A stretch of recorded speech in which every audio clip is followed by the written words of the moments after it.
Allow me to.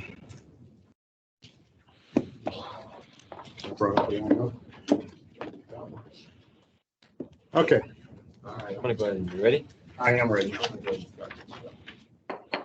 All right, good morning, everybody. I'm going to call this meeting to order as the Finance and Administration Committee and the special meeting of the Board of Directors. It is May 18th, and calling the order, and we'll determine if we have a quorum. I'll let our general manager go ahead and do a roll call. Absolutely. And we will start with the committee chair, Director Houston. Here. Committee member, Director Williams. Here. Our committee alternate, Chairwoman Gray. You may have to talk a little bit louder. Director Gray. Yes, I'm here. Here. Okay. Can you hear me? Fantastic. Yes. Thank you. And that'll take us to Board President Deere. Here. And our Board Treasurer Director Alvarez. Okay. Okay, great. So we obviously have a quorum, and do we have anyone from the public who wishes to speak that we are aware of? We have no public comments at this time. Committee chair. Great. All right, so we'll move forward. No presentations. There are no presentations for today. So on our action calendar, the first item is 5A, approval of minutes. Okay, so I have our board secretary and manager of administration who will handle that item. So Julie Fraser Matthews, please take her away. Thank you, Greg.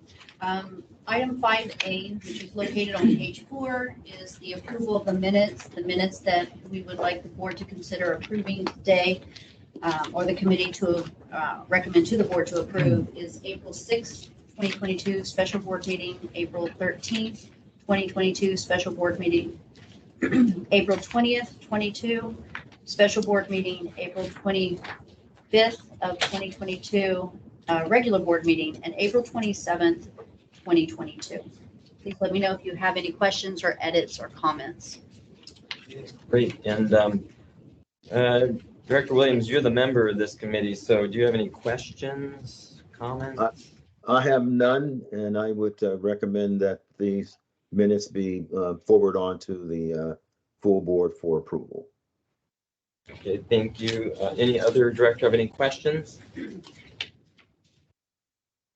Okay, so I recommend as well that we move it forward for approval to the board meeting. Julie, thank you. Okay, next item is 5B as in boy, fiscal year 2021-22 district sponsorship request. Okay, so we have, will this be handled by Mike? Okay, so our board secretary and manager of administration will brief the board and present staff recommendations. So Julie, please. Thank you, Greg. Good morning again, Chair Houston, members of the committee and board. The next item before you is item 5B, starting on page 26. During the July 26th regular board meeting, the board approved district sponsorship budget under the condition that we would bring each of the items to the committee and to the board for consideration. The district has received a sponsorship request from Kilda Bay for Bring Back the Beach Gala 2022, and we would like the committee to consider sponsoring this event that will be held on Thursday, June the 2nd, 2022 in the amount of $5,000. We have sponsored this event in the past, and we have also had money set aside and budgeted for this event.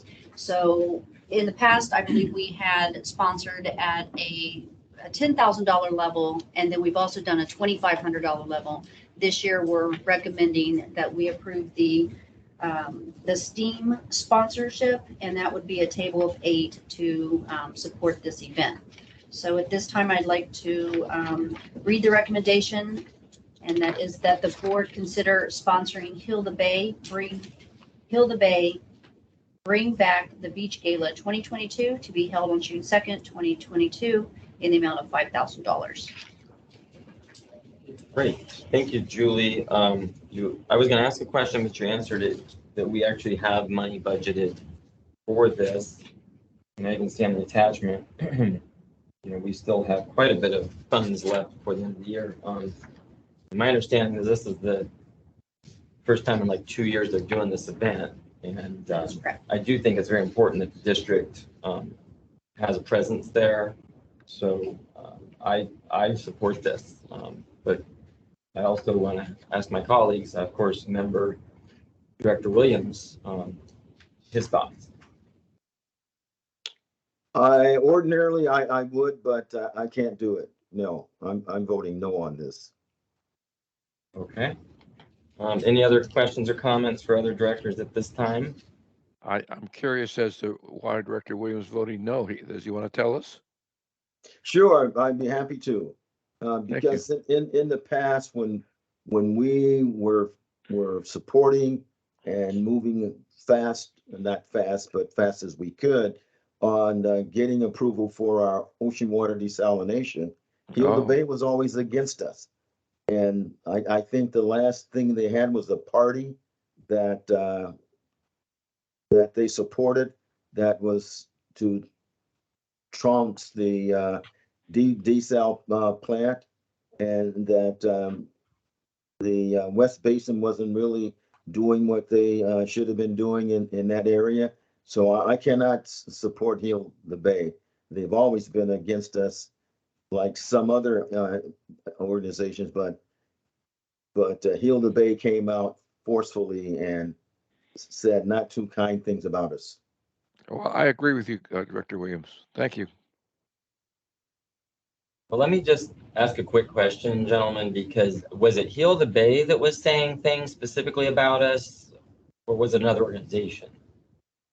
Because I don't recall Heal the Bay Well, I do. was a forceful participant. I don't want to put words in their mouth because I don't remember, but Well, that's all right if you don't remember. I remember that they may not support the project. I don't remember that they were a vocal opponent, but okay, so here, look, at the end of the day, it's going to go forward to the board with no recommendation. I say yes, Director Williams says no. I think number one, this organization was not one of the heavy opponents against us, and on every other issue, they have supported us. So I don't think it's good for us to hold those types of grudges, if we will. At the same time, there's many programs that we work on that we're supportive and they're supportive. And again, I think it'll be detrimental or unfortunate if we don't have a presence there. I'm sure we can work out other ways if this is not going to ultimately go through, but the board can decide at the end of the month what to do. So we'll move it forward with no recommendation. Okay. Let's move on to the next item. Okay, so that takes us to our resolution 05221161, general election, and we have our Manager of Administration and Board Secretary Julie Frazier Matthews to brief the board and provide our recommendation. Julie, please. Thank you, Greg. Good morning again, members of the committee and board. The next item before you is a resolution 5-22-1116, general election. That's located on page 31 of your agenda packet. Under West Basin's normal procedures, elections are held every 2 years. This year, the election will be held on November 8th. A resolution is required in order to be filed with the Los Angeles City Clerk to place this election on the ballot. And the Board of Directors division seats that are up for election this year would be Division 1, 2, and 4. And staff is recommending, if I could read the recommendation, that the board approve, adopt, and authorize the president to sign resolution number 5-20-11, should be 1, Resolution of the Board of Directors, West Basin Municipal Water District, requesting the Board of Supervisors of the County of Los Angeles to permit the registrar, recorder, county clerk to render election services for an election to be held on November 8th, 2022. Okay, great. Thank you, Julie. Noting that change in the verbiage of recommendation. Director Williams, do you have questions, comments? Comments? Yeah, no, just I support this. Okay. I don't think we have much of a choice. Any We'll other? be asking for the checks soon. Oh, yeah, they want to check? Oh, okay. So back to this. Director Deere, Director Gray, any questions, comments? This is a pretty routine matter. No, Fair enough. thank So- you. Oh, thank you, Director Gray. So I would go ahead and concur with Director Williams. Will recommend a yes for approval at the board meeting. If you all will move that forward to the agenda. Great. Thank you. Okay, the next one would be item 5D as in the dog, recycled water facilities operator agreement assignment. Yes, and so this is our services agreement with Suez Water Environmental Services as they transition to a new ownership under Veolia Water Contractor Operations USA, Inc. And so I have our Executive Manager of Finance, Margaret Moja, who can brief the committee on this item and present our recommendation. So Margaret, if you will. Yes, thank you, Greg, and good afternoon or morning, Chairman Houston. The item before you today is a simple administrative task as required. We do need to provide the correct name, if you will, within our contract agreement. And since there is a name change, if you will, from Suez to Veolia, we are asking for that assignment to take place. We did receive notice on April 18th, and the board memo starts on page 36, but the letter itself is on page 38 of your packet, indicating that all information remains the same as far as address and tax ID information. However, the name does need to change to Veolia Water Contract Operations USA, Inc. And so we are requesting the board's approval for that assignment. And with that, I'll just take us right to the recommendation and see if there's any questions. That the board authorizes the general manager to amend agreement number W2900 to assign the agreement from Suez Environmental Services, Inc. to Veolia Water Contract Operations USA, Inc. And with that, I'll be happy to answer any questions. Okay, great. Thank you. Any questions, Director Williams? No, thank you. Anybody else? Mm-mm. Great. My only question would be, as this has changed, when might Veolia expect to come and make a mini presentation or say a few words to the board at some point? Do you guys have an idea yet? I've been advised that we may have Veolia in perhaps our June board meeting, maybe July. I understand that an appointment has been made by Veolia to appoint a new plant manager. And so that's exciting news. Perhaps we could have that person join us here in the boardroom and do an introduction as well. So I believe that'll be on cue for either June or July. And I'm just confirming that with our, that is correct. Thank you, Bartek. Okay. One of those 2 months. Yes. Oh, perfect. Good. Okay.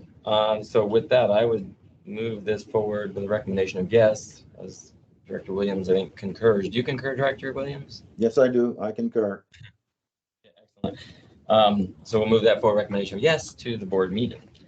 So thank you. And let's see. Okay, the next one, 5E, is an Edward standby charge fiscal year 2022-2023 public hearing. Okay, so we have our manager of finance, Marianne Rexroad, who will brief the committee on this item and provide the recommendation as well. So Marianne, please. And also, I just want to thank staff for being present here in the Finance and Administration Committee. I think it's very nice to see each other in person, much like we had with the E&O committee recently, and I believe in the PI and the water policy as well. So thank you for all of that. And Mary Ann, please, if you could brief the committee. Thank you, Grant. Good morning, Chair Houston, members of the board. I'll be presenting on item 5E, and that'll begin on page 39 of your packet. Each fiscal year, your board considers the adoption of the standby charge, and that process began back at your April 25th board meeting when the board adopted the resolution of intent to initiate the process for fiscal year 22-23. However, prior to considering the adoption of the standby charge, is required to hold a public hearing, and that's pertaining to the Uniform Standby Procedures Act. The public hearing will take place at your next regular board meeting, which is Monday, the 23rd. And the public hearing will allow the board to hear any written as well as any public verbal comments that would come either from staff, the public, any interested parties as well. That's prior to the board's consideration of the actual adoption. The notice of the public hearing was also published on the district's website, and it was published in local newspapers once last week and again once this week. The notice did indicate the place, the date, and the time of the public hearing, and also provided an email address that if anyone would like to make written comments ahead of time could do so through that email address. I did check with board services this morning, and no comments have been received to date. I can read the recommendation. May I ask a question on the recommendation before you read it? Is that a typo? Should the public hearing be on the 23rd, not the 18th? Yes, I apologize. Yes, you are correct, Director. It should state May 23rd versus the 18th. Thank you. I'll go ahead and read the recommendation with the right date. That the board conduct a public hearing on May 23rd, 2022 regarding the proposed adoption of the standby charges for fiscal year 2022-23. With that, I'd be happy to answer any other questions.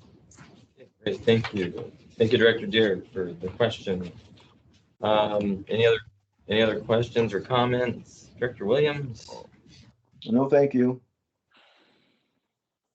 Director Gray?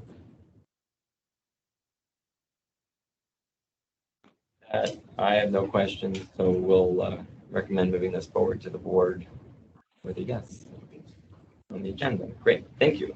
Okay, next is item 5F, as in Frank. Another resolution, right? Am I on the right one? Another resolution. Yes, and this is also related to the standby charge adoption, and we have Mary Ann who will continue with this item and provide the board, the committee with the recommendation. Thank you.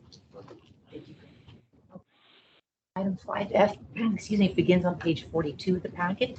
And as I mentioned earlier, on item 5E, your board began that process to consider the adoption of the standby charge for the fiscal year 22-23 at your April 25th board meeting.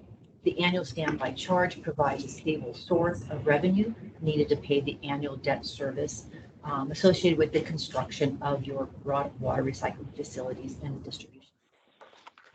It recognizes that producing recycled water actually helps conserve potable water supplies, and it set its original goal to produce 70,000 to 100,000 acre feet per year. To meet its service area's water demands, West Basin constructed a treatment facility in the 1990s and has undergone several expansions throughout the years. In order to construct the recycled water facilities and distribution pipelines, West Basin obtained approximately $450 million in construction proceeds through the issuance of debt. As of March 31st, 2022, West Basin has approximately $195.8 million of outstanding debt, and the proposed fiscal year 22-23 budget includes $21.2 million of debt service. West Basin began the construction of the treatment facilities in early 1990s of its world-class water recycling program, and in fiscal year 91-92 began collecting the standby charge to help pay for that annual debt service. In fiscal year 92-93, the charge was modified to a variable charge to reflect the benefits associated with the different types of water users. From 92 to 93 through fiscal year 21-22, the standby charge rates have remained the same. In 2017, a class action lawsuit was filed contesting the validity of the annual standby charge. And on April 1st, 2022, the Los Angeles Superior Court approved a settlement of the suit. The settlement calls for the phase reduction and eventual elimination of the standby charge. For fiscal year 22-23, the properties within West Basin service area, except for West Hollywood, property owners will see a reduction of no less than 30%. And in West Hollywood, the property owners will see a reduction of at least 40% in the standby charge in fiscal year 22-23. Also for fiscal year 22-23, an additional reduction will apply based on reflecting the allocation of the residual amount that remained in the settlement fund. Also, that was required by the settlement agreement. For fiscal year 22-23, parcels located outside the city of West Hollywood, the proposed standby charge rates are as follows. They will be $9.86 per dwelling unit for multi-unit residential properties such as townhomes, condos, apartments. The rate will be $14.79 per parcel per year for parcels of 1 acre or less, and those are for single family or duplex residential properties. It would be $73.95 per parcel per year for parcels less than 1 acre for non-residential properties. For parcels located within the city of West Hollywood, the proposed rates for fiscal year 22-23 are $8.45 per dwelling unit, again for multi-unit residential properties, $12.68 per parcel for parcels less than or equal to 1 acre, and those are for family, single family and duplex residential properties. And then for non-residential properties, it would be $63.38 per parcel, again for 1 acre or less. If the parcel happens to be more than 1 acre, then it would just take a portion thereof of those rates that I just mentioned. Adopting the standby charge, that would generate $6.3 million for fiscal year 22-23. Also want to point out the resolution to adopt the standby charge is attached. So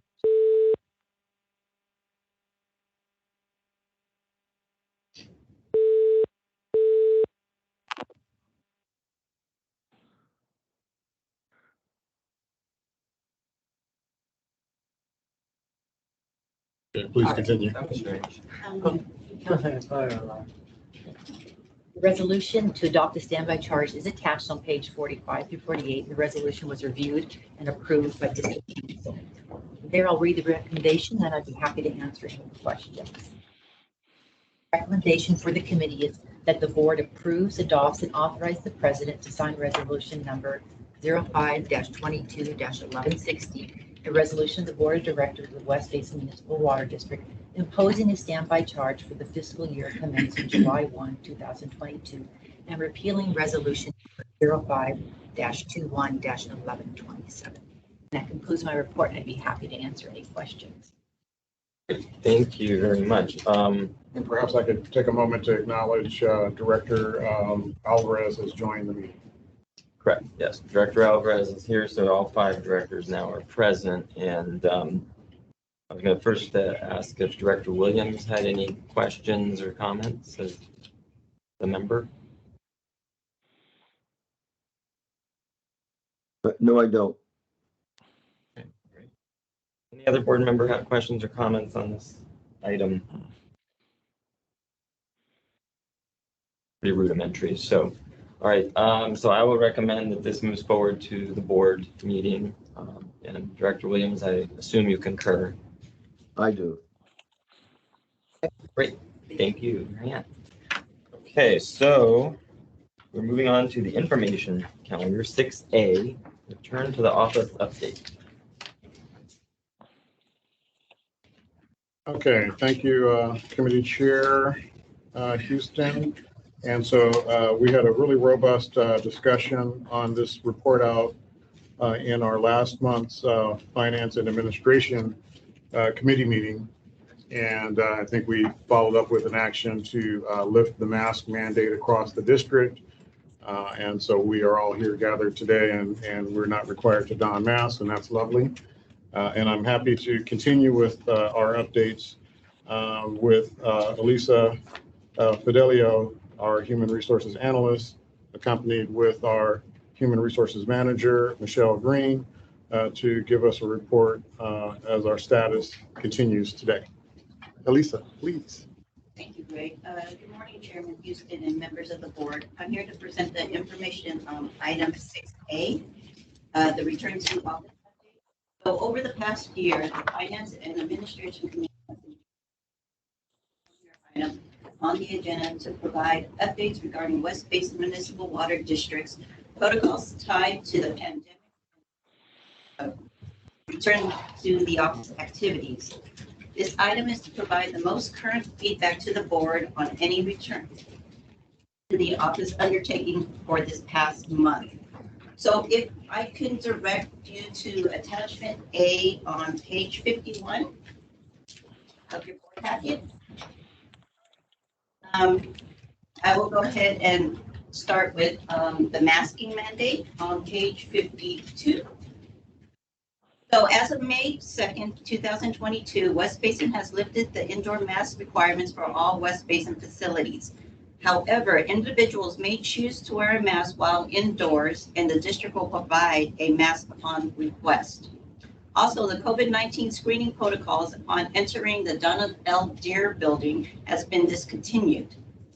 Please be aware that should there be a rise in COVID cases to cause the county public health department or any other critical authorities to revise masking or other COVID safety directives, the district will abide by all requirements as necessary. Moving on to page 52 of the board packet. 53. I don't have my glasses, so I can't see. So in regards to the hybrid schedule, since the pandemic started in March of 2020, West Basin has been in an emergency working status, and in July 2021 has transitioned to a hybrid schedule approach. Currently, West Basin is evaluating a permanent hybrid schedule for staff. Now, through this process, we will review the following: benefits of a permanent schedule, staff retention and recruitment, work-life balance, flexibility, productivity, connectivity, and mentoring of staff. West Basin will conduct a survey among comparable agencies to determine if they have implemented or are considering a hybrid schedule, and if so, we'll share their policy. Also, in regards to the general manager, in coordination with the Human Resources Department, has requested the district managers provide feedback regarding their staff and how a permanent hybrid schedule could be effective in their respective work environments, taking into account their overall departmental operations and needs, in addition to providing feedback on any recommendations they may have moving forward. So currently, all staff is working a minimum of 2 days per week in the office and 3 days from home, with each department representation each day of the week, with the exception of Fridays, when there are limited staff in the office on an as-needed basis. However, some staff choose to work more days in the office at their own discretion. So the goal is to create a work environment that is highly productive while still meeting the needs and goals of the district, yet create a work-life balance for staff. The permanent hybrid approach and flexible work culture is what a number of companies, including public sector employers, are shifting towards. So we move to page 55, just to demonstrate the culture moving forward. There was a Gallup poll taken. So Gallup is an American analytic and advisory company based in Washington, D.C. that does regular public opinion polls. So in this poll, Gallup has studied the experiences, needs, and future plans of more than 140,000 U.S. employees surveyed since the onset of the pandemic. These insights paint a vivid picture of how different office offices will be and the unique dynamics of the highly flexible workplace. So the question asked here is, where are employees working now and where will they work in the future? So if you can reference the chart, as you can see on the top is a timeline from pre-pandemic to moving forward towards the future. And on the left side are the categories of exclusively remote, hybrid schedule, or fully on-site. So as you can see in the pre-pandemic phase in 2019, most employees or offices were on-site full-time. But as you progress forward towards now and towards the future, the preference is moving towards a hybrid schedule, with on-site work being at a 99%, where hybrid is at a 59% preference. And that concludes my presentation. If you have any questions, I'm more happy to answer. And I'll just add to Elisa's great presentation that the work that we're doing is to look at how our operations can be effective while also affording some level of flexibility that we've experienced throughout the pandemic, with teleworking becoming kind of a new normal. And so with that said, it also provides, that opportunity for a little bit better work-life balance, but also maintaining the accountability for performance. And so as Lisa had indicated, I've asked our management team to, evaluate their respective departments and to provide recommendations to that effect. And so we're still looking at that. We're processing it.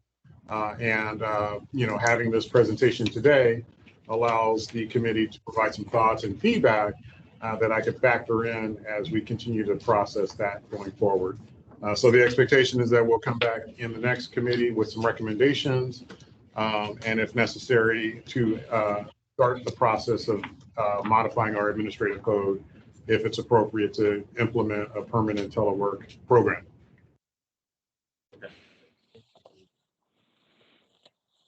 For that explanation. And let's see, let me ask colleagues first. Anybody have questions, comments? I'll start with Director Williams, as the member of the committee. Any thoughts, questions, comments, Director Williams?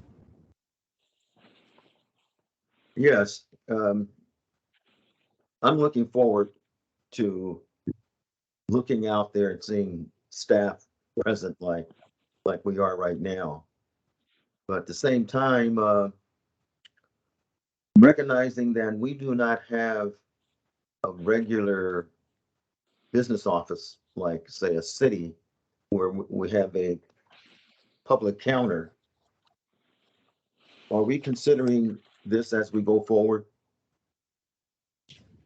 We don't have a lot of folks coming in to visit us.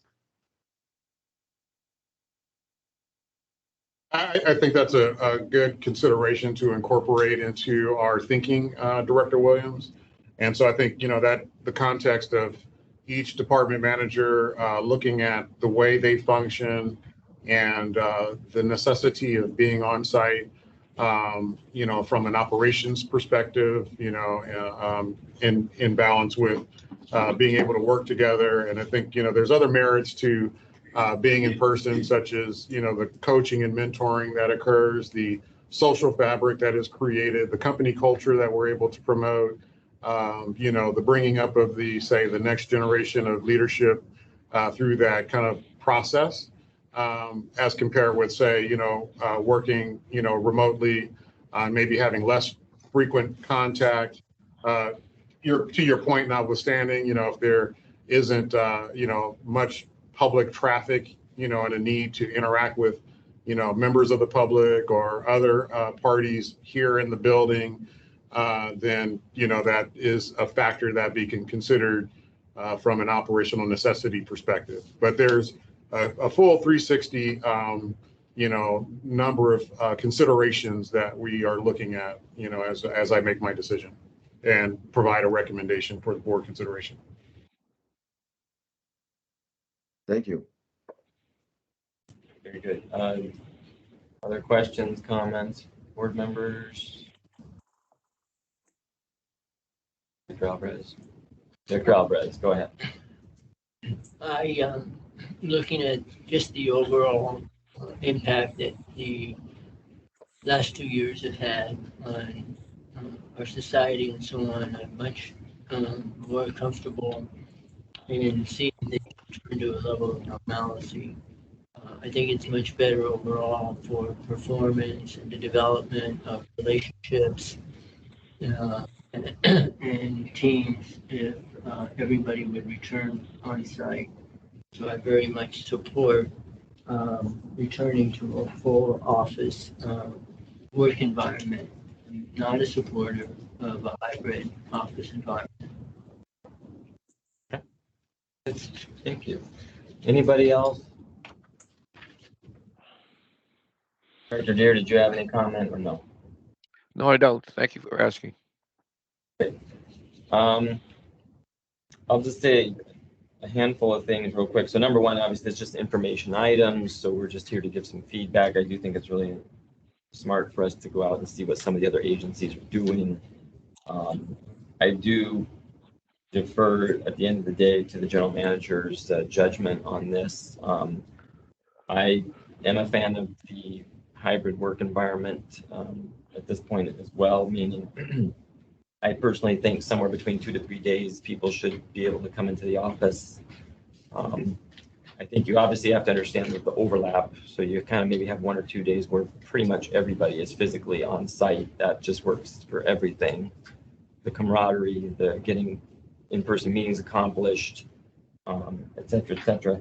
And then I'm assuming there is no restriction on folks who do want to literally come in 5 days a week, right? I think that, you know, if someone comes in, because sometimes it actually is way easier to work in an office than at home for various reasons. So what was I going to say? And I echo what was said earlier. I think, gentlemen, it's nice to have our department folks in who are making presentations today, and so we can have the, you know, the one-on-one conversations right now.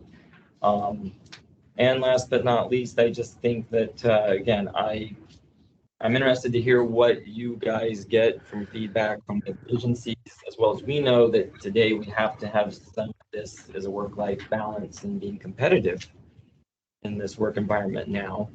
And I've heard multiple stories of whether it's in the private sector or public sector of where people, for various reasons, are not taking certain jobs and or they're jumping ship because of different perks.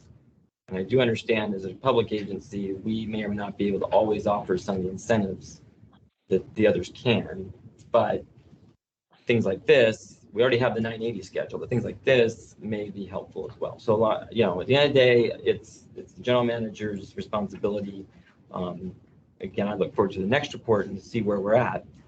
And I'm also glad to see that as far as when we're in the office, we can have the masks off, we can have a little more of our normalcy. So it's just my thoughts, and I appreciate staff, everything you're doing, and letting us know how other agencies are trying to operate as well. Okay, well, thank you, committee and directors for providing feedback. I appreciate that, and it will be factored into my decision process. And I look forward to reporting back in the next F&A and ultimately in the full board, potentially in June. With that, back to you, committee chair. Very good. Okay, thank you. Item number 6B is in boy. CalPERS Employer Compliance Review, summary of final report findings.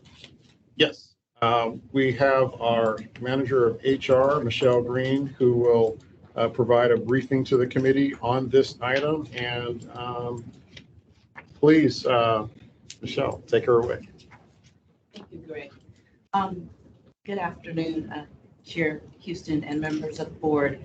So in November of 2021, the California Public Employees Retirement System, also known as CalPERS, conducted an audit review to determine whether employers enrolled their employees in accordance with Title II of the California Code of Regulations, particularly Section 579.3, CalPERS requirements to determine if members were subject to reciprocity in relation to the CalPERS, or I'm sorry, the California Public Employees Pension Reform Act of 2013, otherwise known as PEPRA. So this item is to advise the board of the findings of that review audit. And it may seem peculiar that the audit was conducted in November and we're just now reporting on this item. However, CalPERS did advise us in advance that it would take some time in order for them to provide the final report. That final report was provided in April, mid-April of this year of 2022. And as such, it was too late to report this information back at the April Finance and Administration Committee. That's why we're reporting on this information now in the May committee meeting. So some background to this audit. CalPERS Office of Audit Services selected a sample of 60 public agencies or employers to review, and they performed various procedures to determine whether the employers obtained and maintained the reciprocal self-certification form. And I'm sorry, I didn't reference, this information is on packet page 56. And so what they did was they did a sampling of active and retired employees that were hired on or after January 1, 2013, which was when PEPRA was effective. So the audit also determined if the employers processed the self-certification form properly to support reciprocal information entered into the MyCalPERS system. And their review covered a period of July 1, 2018 through June 30th of 2021. So in accordance with the California Code of Regulations, Section 579.3, reciprocity is the recognition of CalPERS of certain reciprocal benefit rights available to members who move from one retirement system to another public retirement system. So to determine if an employee is subject to reciprocity, CalPERS indicated that employees hired on or after January 1, 2013 are required to self-certify in writing to their employer and to CalPERS whether they were also a member of another public retirement system. In essence, the CalPERS Public Agency and Schools Reference Guide requires employers to obtain and maintain this form, and that it's processed correctly for the purpose of membership enrollment. CalPERS uses the reciprocal information employers will use the reciprocal information employers enter into the MyCalPERS system along with any prior CalPERS membership information to determine the member's retirement enrollment level. Now, the audit that was conducted last November, they looked at 60 employers were reviewed and included all, and this report that was submitted includes information for all the public agencies that they reviewed. Their review concluded that they identified that 57 of the 60 employers, which is 95%, did not enroll employees in accordance with the California Code of Regulations, Section 579.3, and CalPERS requirements to determine if members were subject to reciprocity in relation to PEPRA. So specific to West Basin, the report notes that West Basin did not obtain the form for 10 sampled employees that were hired on or after January 1, 2013, as West Basin was unaware that newly hired employees were required to complete the form. The report further noted that West Basin could not support reciprocal information entered in the MyCalPERS system for 10 sampled employees, specifically because West Basin did not have employees complete the form to self-certify whether or not they were a reciprocal member.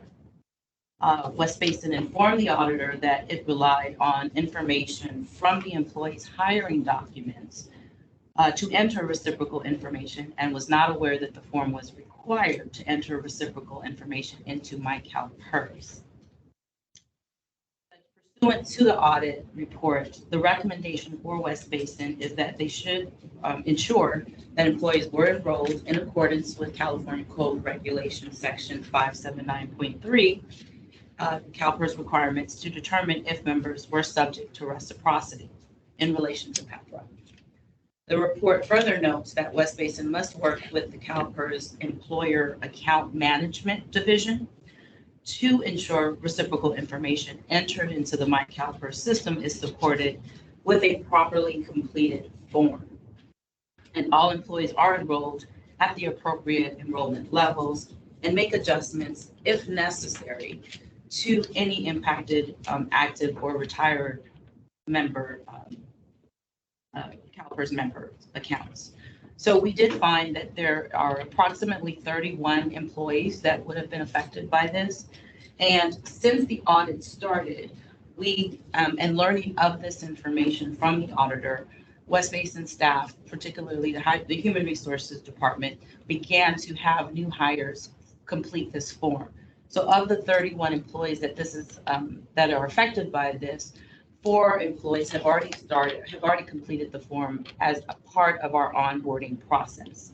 And we have approximately 27 employees who will need to go back and complete that form.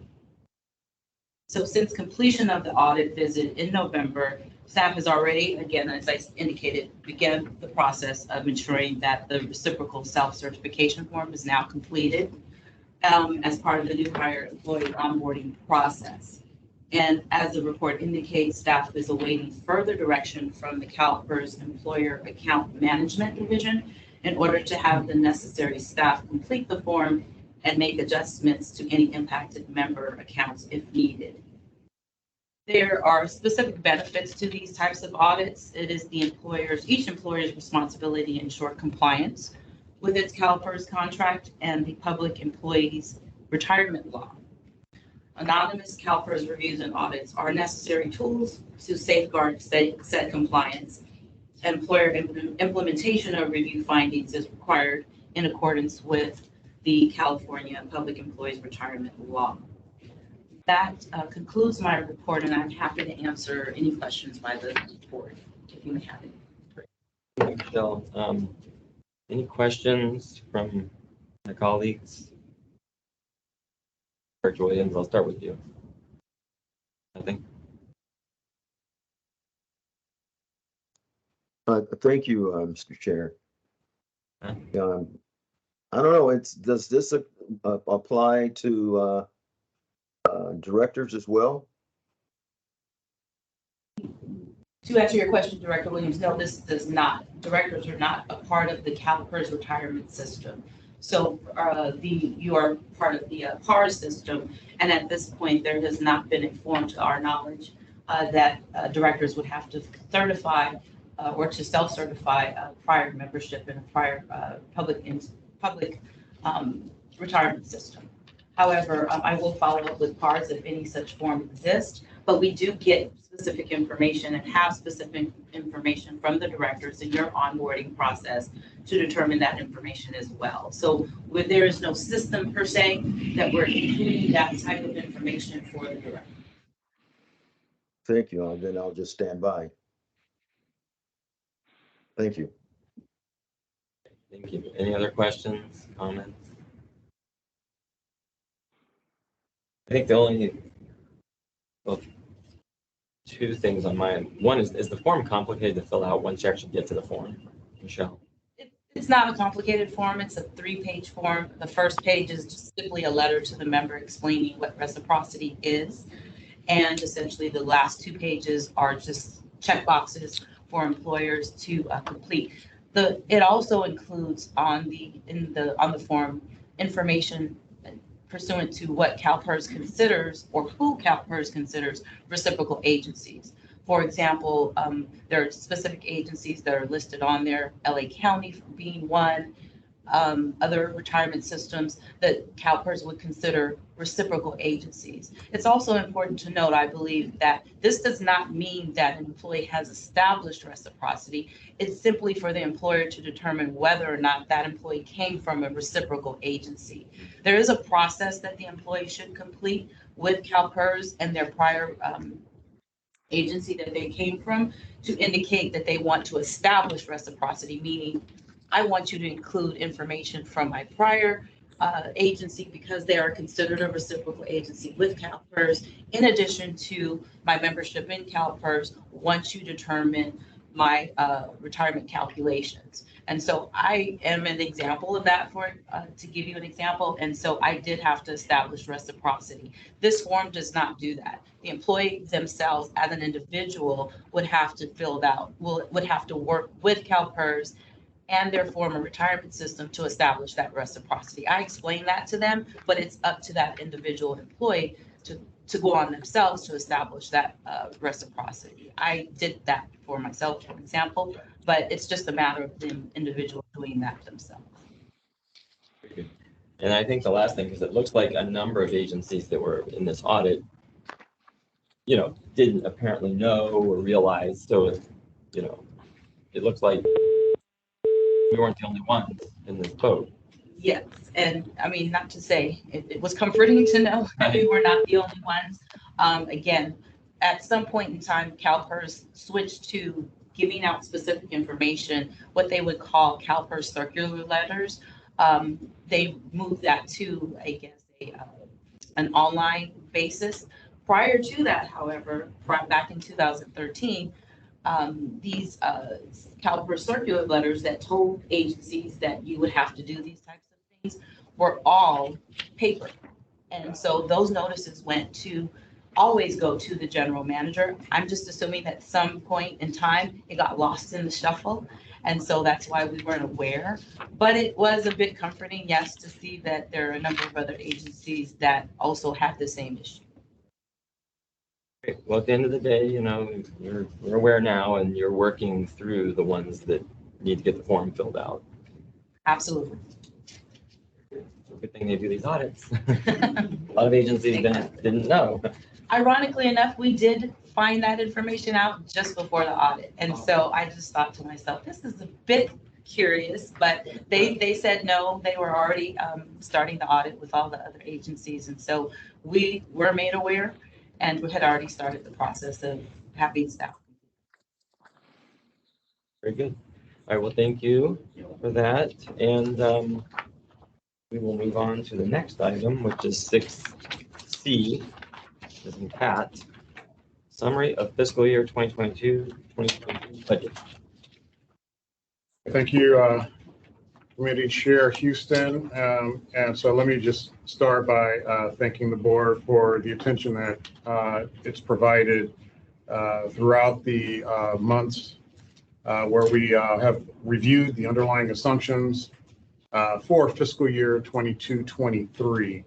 It's been a series of 9 workshops, and staff has presented the costs and revenues for West Basin to deliver on the programs that help West Basin achieve its mission and to build upon our 75-year legacy.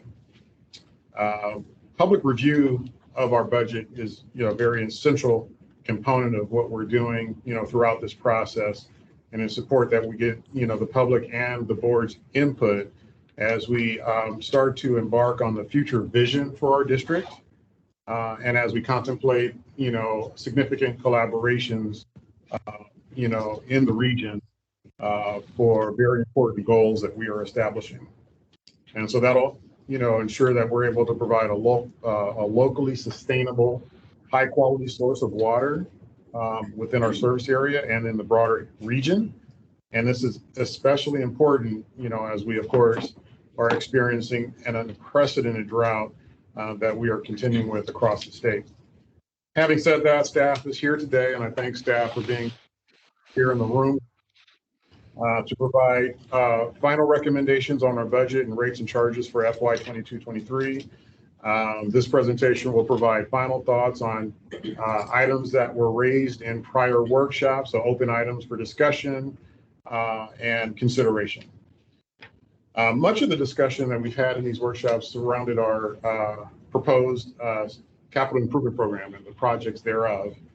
And those projects were proposed in order to maintain the integrity of the water system and to meet contractual and regulatory requirements.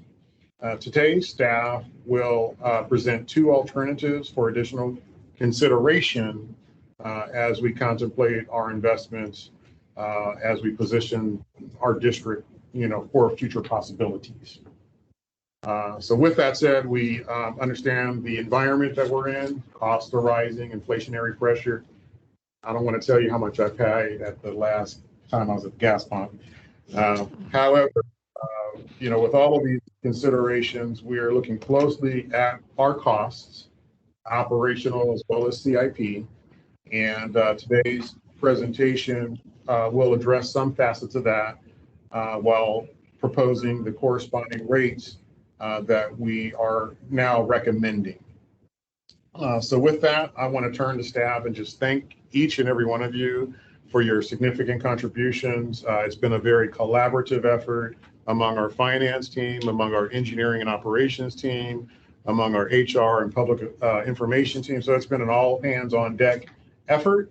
And so I want to express my personal appreciation for staff in all of that. So I'll now turn it over to our Executive Manager of Finance, Margaret Moja, who will present for today's discussion.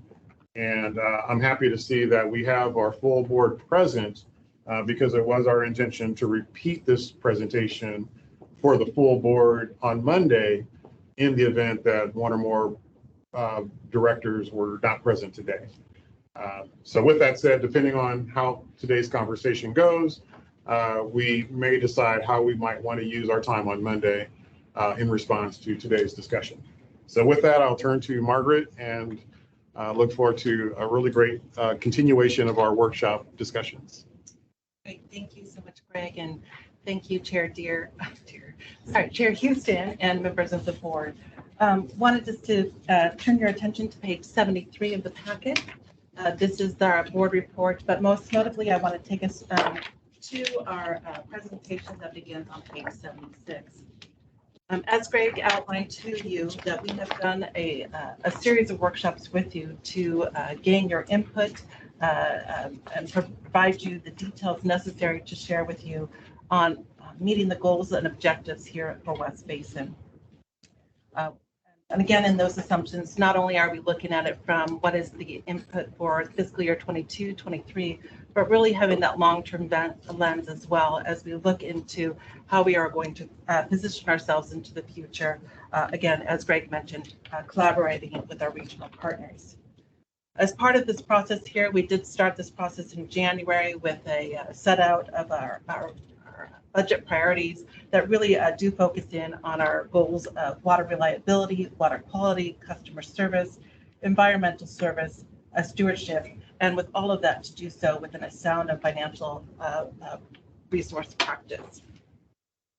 With that, I will take us now to the next slide. And again, it's just to remind us all that on page 77, our mission is to provide a safe and reliable supply of high quality water to the communities we serve. Today's agenda, page 78, you can see that we want to review the budget process that we have gone through here, follow up on the open items and our rates and charges, provide you a funding approach for the fiscal year 22-23 CIP budget, then provide you the overall revenues and expenses that are in the recommended budget for fiscal year 22-23, and then finally identify the next steps in the process. As part of this package, you will also notice that we have an appendix section. I don't necessarily intend to cover them today unless you have a question specifically to them, but they do provide those budget assumptions that you have seen throughout the. So let's please turn to page 80 of our packet, please. As Greg shared with you, we have met with you and as these meetings have been public meetings that we have shared and are currently also on our website for anyone to go back and review. We have met with the board on a number of occasions to make sure that they understood, again, the underlying assumptions for the fiscal year 22-23 budget. So let me take you back to January 19th, where we then first started with budget schedule and our budget priorities. We wanted to outline to you what those budget priorities that are being considered, and as a result of those considerations, what would be the fiscal impact of making some of those decisions. On February 23rd, we talked about the labor and benefits, as well as had a discussion around our memberships and sponsorships. And it's through these conversations that as decisions or comments were made by the board, we did tried to incorporate them as the budget process moved along. March 9th, 10th, and 16th, we reviewed each of those program budgets. On March 9th, it was the recycle water operations and the technical planning. You heard from our operations team as well as our executive manager of engineering operations about the costs associated with the managing of our recycle water system, as well as our technical planning and the individual studies that we intend to look at into the future that, again, supports our future vision. Most notably, our relationship with the City of Los Angeles, an interconnection study, as well as the groundwater augmentation. On March 10th, we reviewed the public information and education, as well as the water use efficiency program, and again, shared our vision of how we are continuing to communicate the importance of what West Basin does, as well as the individual programs to bring to our community, such as our grass replacement program, our rainbow program, and other programs as such.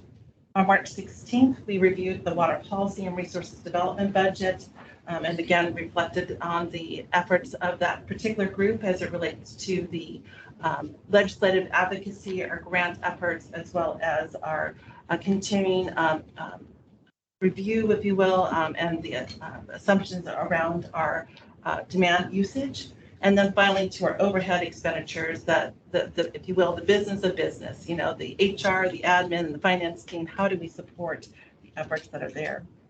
And each of those budgets that we did share with you on March 9th through March 10th, March 10th, and March 16th, did focus in on not only the program costs, but also the individual accounts, so that you can understand how much is consultants, how much is supplies, how much is any different types of expenses in the major account group areas.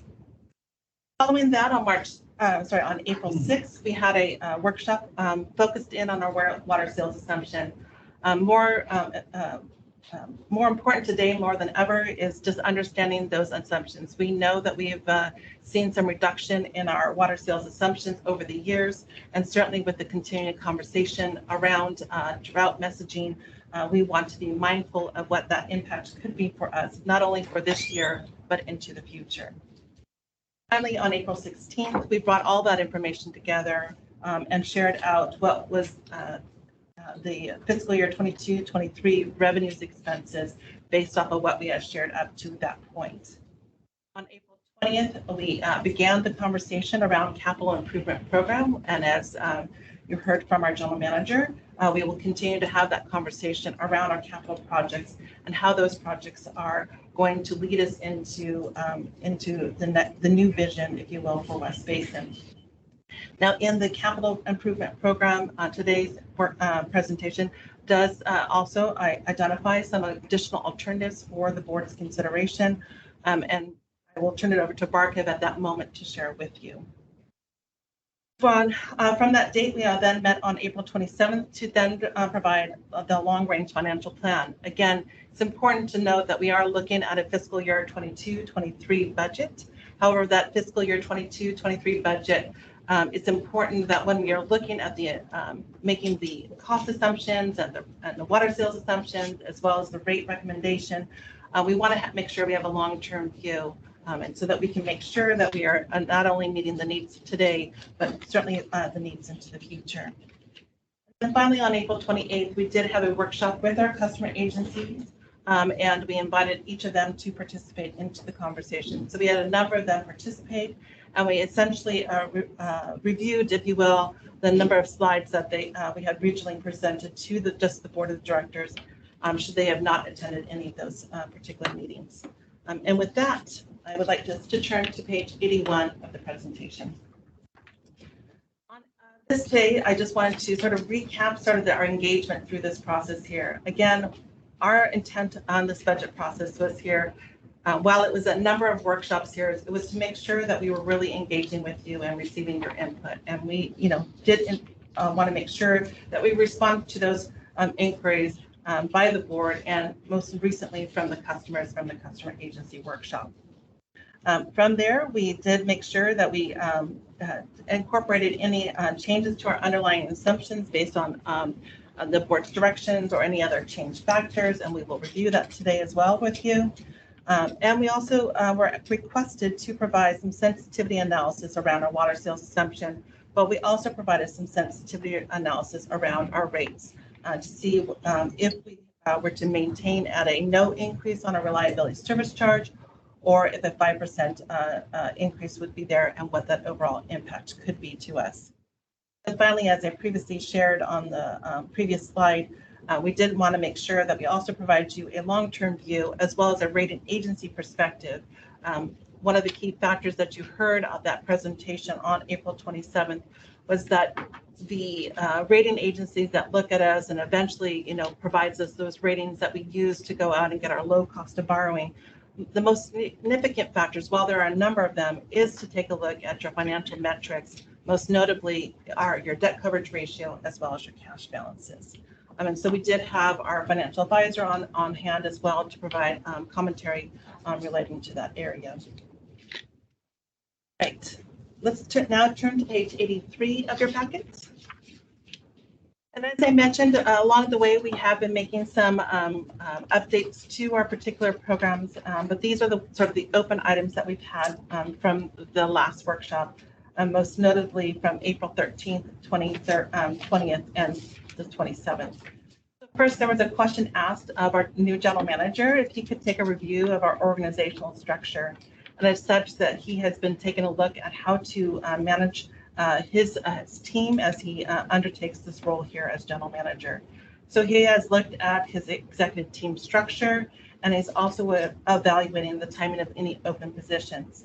And it's through those comments that we received from you when we take a look at the budget that we had to last year to this year. We are down about $700,000 from last year. And in between time, we did make some adjustments from the February 23rd to what we presented at March 13th workshop. But in addition to that, we have also reduced another $243,000. So in total, it's been $691,000, but since February 23rd, it's been an additional $243,000. So again, wanted you to know that we are taking seriously about the cost increases here and how can we manage those and mitigate them. To our next bullet there, unfortunately, we've had to incorporate higher anticipated costs on a recycled water system. You've heard throughout our engineering and operations committee meetings that there has been significant increases on a couple areas there. Most notably is our chemical pricing as well as our sludge hauling. Just to give you sort of a context, if you will, of our numbers, when we originally started presenting in those numbers at our March 9th workshop, we thought chemical pricing for the fiscal year would be at $13 million. Today, we show it at about $14.7 million. And just for comparison, the budget for this year is $10 million. So again, very big increases that we're seeing in our chemical pricing, and we hope that we are able to manage that price throughout the duration of the year. On our sludge hauling, again, that's another area where we've seen incredible increases there. We originally presented a number 2 of a $1.8 million.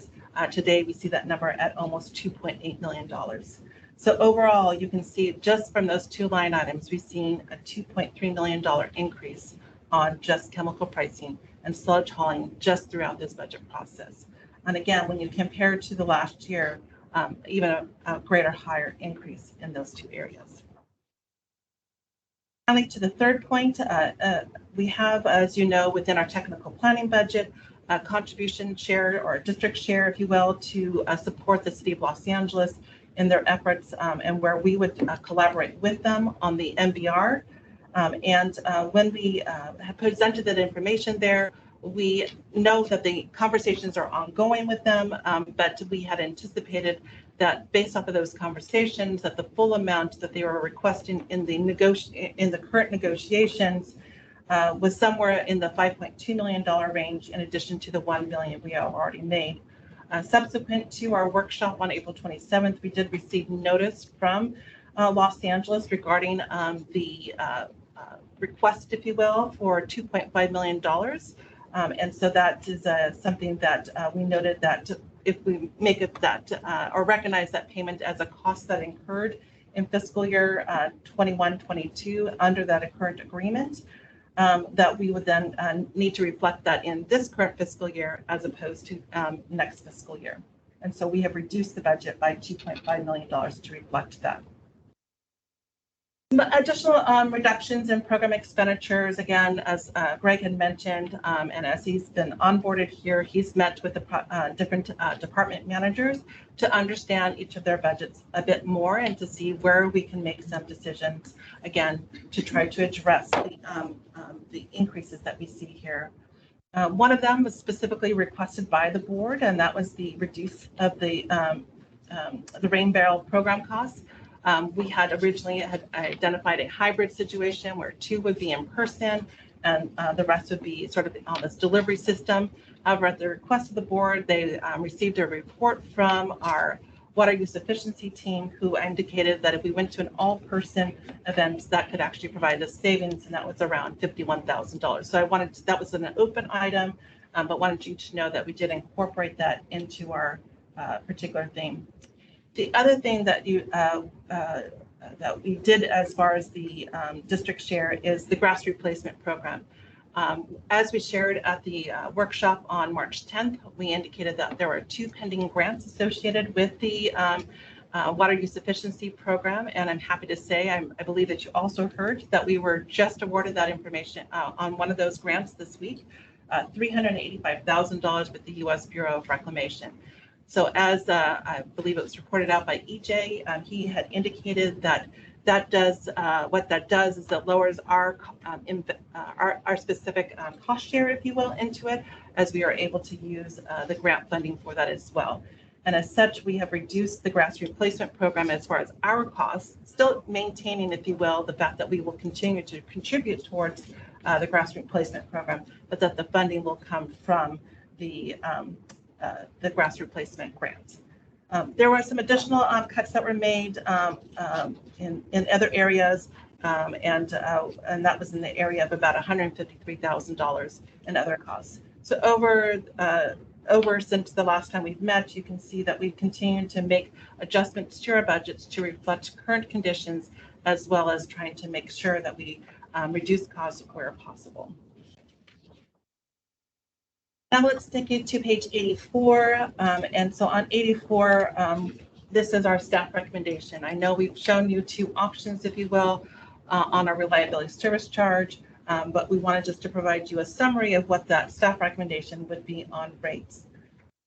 As reflected on page 84, we would pass through the MWD rates and charges. We will have a slide on the next page just to show you what that impact is to West Basin. While Metropolitan has said that's an average increase of 5%, that actually affects us a little bit differently than what they have indicated, and I wanted to share that with you on the next slide. By making those changes and adjustments in our program expenditures, we're able to reduce the fixed service charge to our customers. So that is a savings of about $260,000. So that's real savings to our customers. The other portions, if you will, are if they continue to save on and not, have a water sale, they wouldn't be paying for that water charge, but this is real savings to them. So a good place for us to see that. We are increasing our recycled water rates as allowed by the agreement, various agreements that we have, as well as trying to really for those that don't have an agreement, they're really trying to adjust it to really reflect the cost of increases that we have seen this past year. I believe I had shared earlier that this was about a $300 per acre foot increase year over year when you just average out operating costs by the acre feet, about a $300 increase, and we're just shy of that $300 increase. And this still keeps our rate just slightly under our imported tier 1 rate, but it brings us a lot closer to it. Again, recognizing the fact that these customers see this as a reliable source of water and have that available to them. And then finally, to the reliability service charge, it does reflect a $12 increase per acre foot, about a 4.9% increase. And the reason why we are recommending that increase in our reliability service charge is for several reasons, as noted on page 84. One is to increase our PAYGO funding by approximately $1.4 million. Second, it considers a rate management strategy over a period of time. 3, it considers the current inflation. As we know and you heard, it reflects over 7% and even more so when we talk about our chemicals and our sludge. And also it recognizes the fact that we do have supply chain disruptions, and we want to make sure that we are here not just for the past 75 years, but we continue to be relevant for the next 75. And so for these reasons, staff is recommending the following rates and charges. Let me sort of capture all of that on the next slide, which is page 85. And there's a lot of information shared here, so I want to make sure we can orient ourselves here. One is that it's where we are today, and that's in that first column there. And then what is the overall effective rate impact? So I wanted just to kind of note to you that some of these are variable charges and some of them are fixed charges. But on a per acre foot basis, we've converted them to a variable charge so that you can sort of see what the overall rate impact is there. So we know today we are paying $1,143 to Metropolitan Water District for the Tier 1 rate. With that, we have the MWD RTS of $100 per acre foot. And that is a unit cost that we do add on to our commodity charge. Now, in that $100, the reason why it's there is because we take that fixed cost, we divide it by your acre feet, or I should say we take the fixed cost that is given to us by Metropolitan Water District, and then we divide it by our acre feet in order to determine our number. Again, the MWD capacity charge is a fixed number. We get about $2.4 million of revenues towards the $2.4 million in expenses. But on a per acre foot basis, it's about $23. So this isn't necessarily what the cost is, but it tells you what the effective rate is by Metropolitan. Keeping going down that first column, you see that our reliability service charge today is at $245. And then again, if we convert our fixed service charge on a per acre foot basis, you can see it's about $62. So Metropolitan's rates are $1,266. Our rates and charges are $307, bringing you to a total of $1,573. Now, if we go to the middle column there, this does again recommend the 5% on the increase in the reliability service charge, and it does also incorporate the changes from the MWD approval of their rates and charges. So you can see that Metropolitan is increasing its Tier 1 rate from $1,143 to $1,209. And so you can see that it is a $66 increase or a 5.8% increase. So again, Metropolitan has set an average 5% increase, but you can see that this is a real number to us, that is a 5.8% increase on our Tier 1 rate. On our MWD RTS, you can see that that rate is going up to $121, and the reason for that is twofold. One is that Metropolitan has increased their collections from $140 million from its member agencies to $154 million from its member agencies. So that's reason number one. Reason number two is that they do a 10-year rolling average as it pertains to what is our percentage to the total. And our percentage actually did increase over the last calendar year from 7.8% to 8.1%. So as a result of both of those numbers increasing, our acre feet remained the same. You can see that just by the calculation to make sure, again, we're just passing through and trying to collect exactly what is our obligation. You can see that that goes from 100 to 121 or a $21 increase. On the capacity charge, again, it's a straight pass through. And so again, on a per acre foot basis, it's 2.4 to 2.4. And so I believe this year it was a 2.2 revenue, 2.2 expenses. And so therefore, again, a zero effect to us. Again, really trying to make sure we have that true pass through on that one. Moving down to our reliability service charge, you can see that our reliability service charge with the, as I mentioned, a $12 increase. We said 5%, but when we don't do pennies here, we do dollars. It actually equates out to a 4.9%. And our fixed service charge, because of the cuts that we made in the costs that related to that particular way that we calculate it, you can see that on average that does decrease by $2.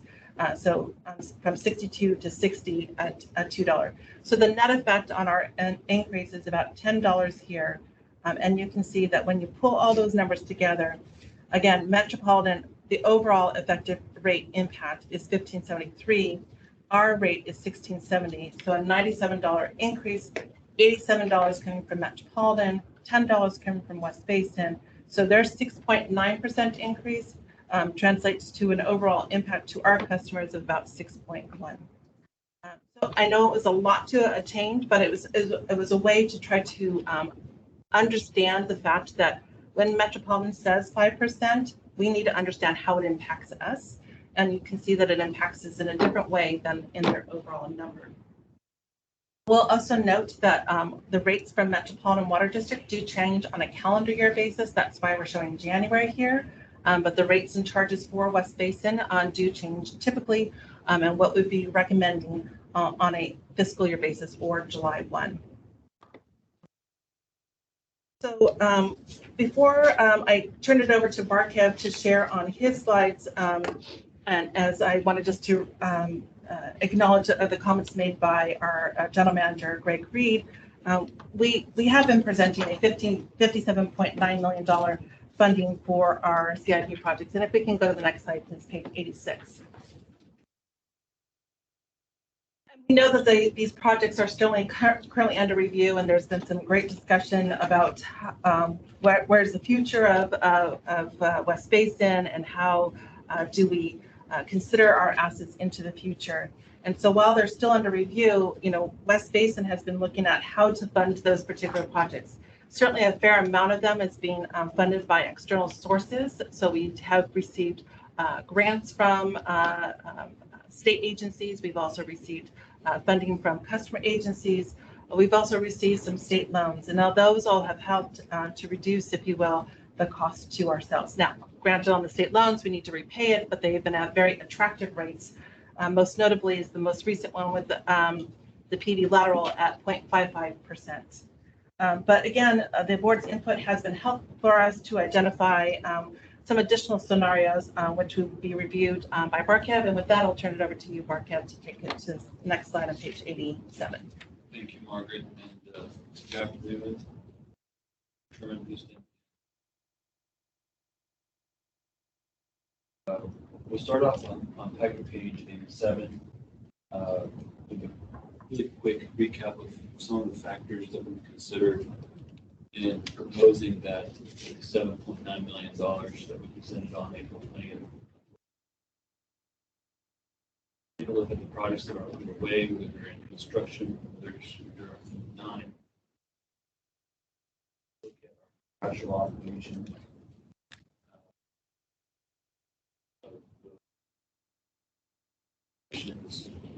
Master plan document. These we turn into packet page. Projects underway, examples of that are phase expansion at the Carson facility, also the PV Lateral, which we aim for renewable energy contract. Those two projects, as we mentioned in the past, are equivalent to dollars of the proposed budget. Contractual obligations, again, for the contracts that we have in place with certain customers, we have a certain amount of quantity and quality that we promise to deliver. Those have an impact to what projects we would select to make sure that we as well as other types of contractual agreements for extending recycled water pipe. Operations, as I said, when it comes to operations, we receive a list of what could, when it comes to operations, we look at what are the high priority projects impacting cost of operation, water quality, and production. And when it comes to planning documents, we look at, we score some of these projects based on set criteria related to safety, compliance, reliability, and then examples of projects that have board directives. About a year ago, we did come into the board and presented a financial analysis of the brewer desalter and the board, as a result, are addressing the commission. We also talked about potential relocation of the ELD building, and then there was a direction to looking into what can be done at Edwards Little facility as well. So just a couple of examples. We can go to packet page 89. So today we're going to talk about three scenarios, as both Margaret and Brad mentioned. Scenario one is the budget that we had presented on April 20th, which included the prioritized projects, and it was equivalent to $57.9 million. Based on the comments that we've received from the board at both the workshop on April 20th, but also at the E&O committee on May 11th, we have scenario two, which is a list of projects that we have committed consulting or construction services. Plus lateral project, which we have approved, the board has approved. And scenario three is scenario two, plus a few other projects. Scenario three is what we're calling today the recommended project, where our discussions with the executive team and the general manager. And so it does include projects that are in scenario two, plus a couple of projects that we are to receive Army Corps funding for, as well as the project to look into the Edwards Little building, our facility for the administrative building, and then also some high priority projects that have some refinery funding for them. And so we're going to talk a little bit about each one of these further. So if you could turn to packet page 90, you've seen some of the slides before. This was scenario one, what we have proposed at the time, the $57.9 million. And the big highlights out of this budget was, again, that $26 million associated with two projects, the Carson expansion and PB. Those would continue on into scenario two and scenario three. On the next packet page 91, we talked about that $57.9 million. If you were to look at that over the next 5 years, it translates into $157 million. It doesn't stop at because these projects are multi-year projects. And so this 5-year number would decrease if we were to go with scenario two and scenario three. On the next page, on packet page 92, there's a lot of information on this slide, but it really is meant to break down what are the funds related to committed projects versus non-committed projects, and also the funding sources, whether they're pay-go funded or whether they could come from external funding. And we've had categories that we presented in the past, projects that are currently under construction. There's 5 listed over there. These are projects that are currently in the construction phase that we've already committed or approved funding for. And then you have the same with projects currently in the design phase, planning phase, and then the last category at the bottom is what we talked about, annual capital asset replacements or refurbishments to the tune of $3.1 million. For the scenario two, we said scenario two is a list of projects that we have already committed funds, plus the PV lateral. We've committed design funds for PV lateral, but not the construction yet. So all of this combined equates to a $35 million, $35.2 million budget. If we were to see what are those projects that are in design and planning that need some funds to, if you look at the next slide on packet page 93, there's a list of those projects. Projects that are currently in design and planning that we've committed some funds to, that at some point is going to stop. We're going to come back to the board and present to the board hey, this phase is completed. Here's what the project is about, and get approval from the board before proceeding on to the next phase. On packet page 94, you can see the same type of table that we have for scenario 2, but with some added line items for scenario 3.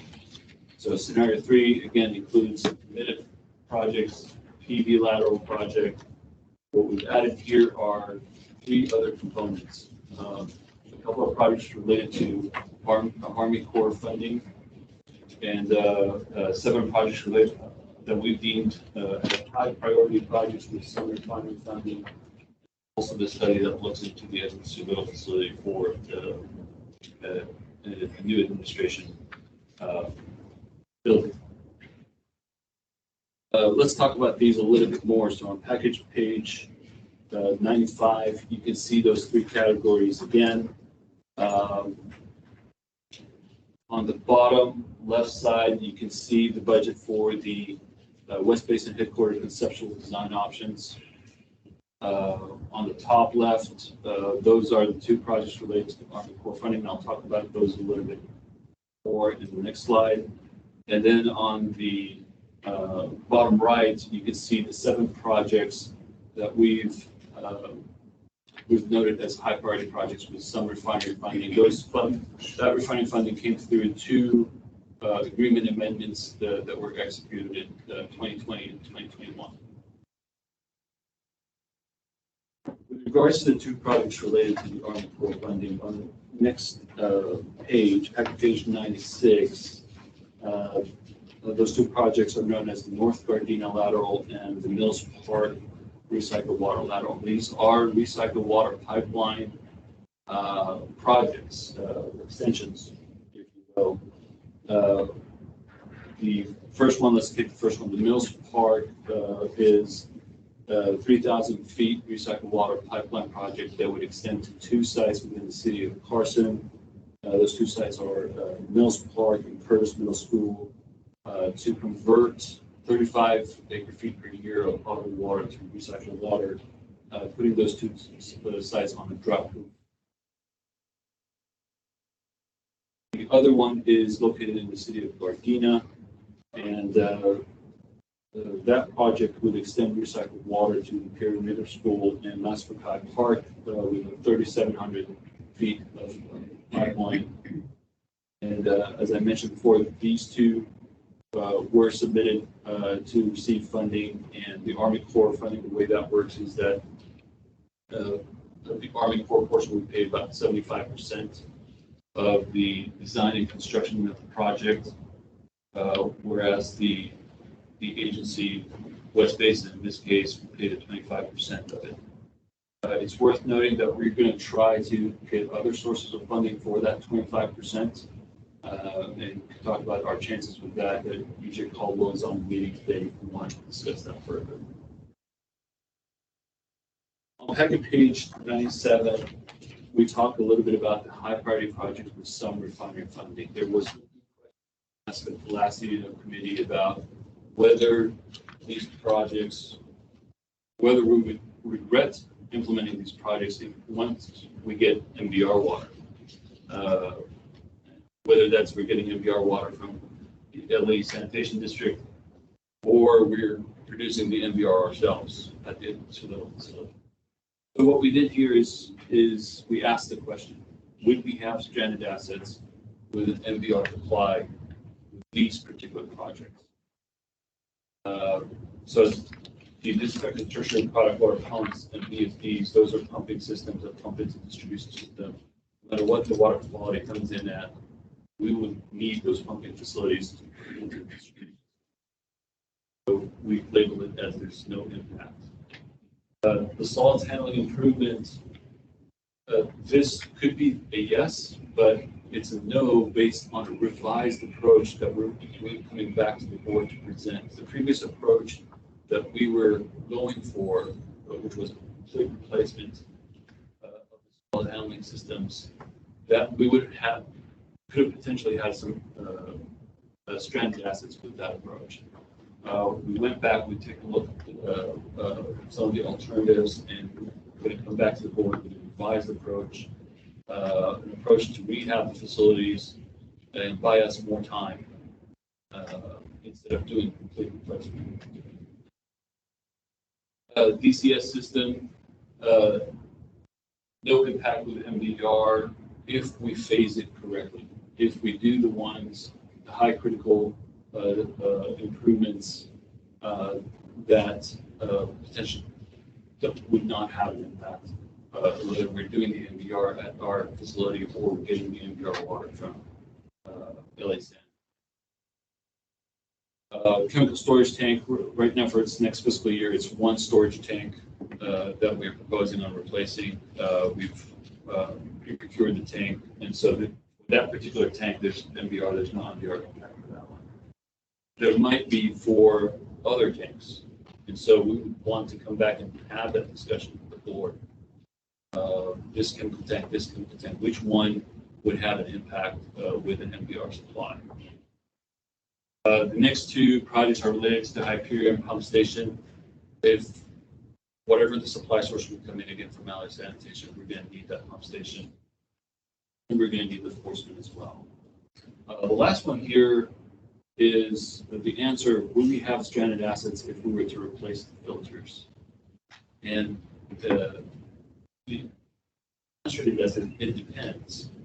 So if the MBR water is going to come into West Basin 15 or 20 years from now, then that would, the rehab work that we're doing to them, basically the end of its useful life will happen. Rehab that we're doing. So if the MBR is coming 15, 20 years from now, then we should be okay. But if the MBR is coming in sooner, yes, this would be a regret facility in that case. If it's coming in 5 or 10 years from now, then we really wouldn't need these filtration basins. And whether that is it's coming from LA Sanitation 5 to 10 years from now, or if we decide to build a TMBR at our facility. Because this is important for our compliance, and it is a $5.5 million item. We're approaching completion design. On the packet page 98, we thought it was worth mentioning on scenario 3, we're pulling out 12 projects that that are a priority. However, based on the comments that we received from the E&O committee, we're putting these projects in a pot where we would have a revised approach towards their implementation. We would seek refinery funding for the projects before proceeding on to the next phase. Even though some of these projects have, safety element, a compliance element, an interruption element, our approach with scenario 3 is to seek the funding first before implementing this project. So in summary, on the next page, page 99, you would again see the 3 different scenarios. The 57.9 that we had originally proposed, the scenario 2, which is just the committed fundings with further reviews with the board on projects that were on the list, to a total of $35.2 million. And then the scenario 3 is what is being recommended at this point, is to include a few more projects on that list for a total of $45.6 million, which accounts to 79% of what was initially proposed. I will turn it back to Margaret to talk about the funding for these 3 different scenarios. And if I may, I just want to interject just for a moment. I want to thank you, Barkev, for that presentation. And there may have been some audio challenges, and so perhaps if it pleases the committee chair to ask if any of the directors have any areas that they want to have maybe highlighted shortly, quickly, to make sure that the information was conveyed.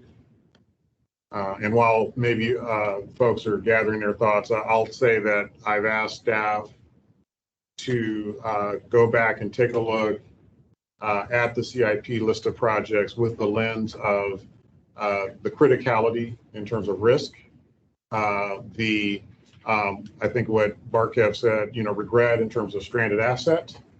And so with that said, and then there's also the external funding opportunity, which I think was a good addition to what I had asked for. And so with that, I do support the scenario 3 as a recommendation. And so with that, I'll stop there and see if there's any points of maybe repeat or clarification that any of the directors would like to have, just so that we make sure the information was properly received. Sure. Thank you, Greg, for that additional comment. And so yeah, I'll open up for a moment if there are any questions from the board members at this point thus far. This is Director Gray. Can you hear me? Yes, go ahead, Hello? Director Greg. Yes, go ahead.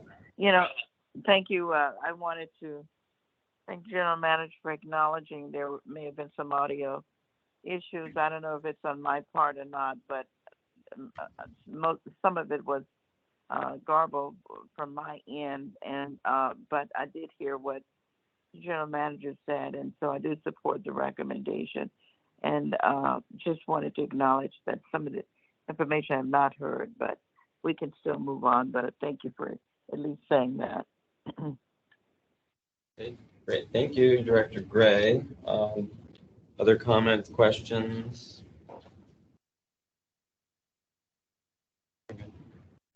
Well, I have comments, but I understand most of it. But you don't want anything right now. Well, we're just trying to clarify due to the audio issues. Okay, got it. Okay, so with that said, Yeah, keep on moving. keep on moving. Thank you so much.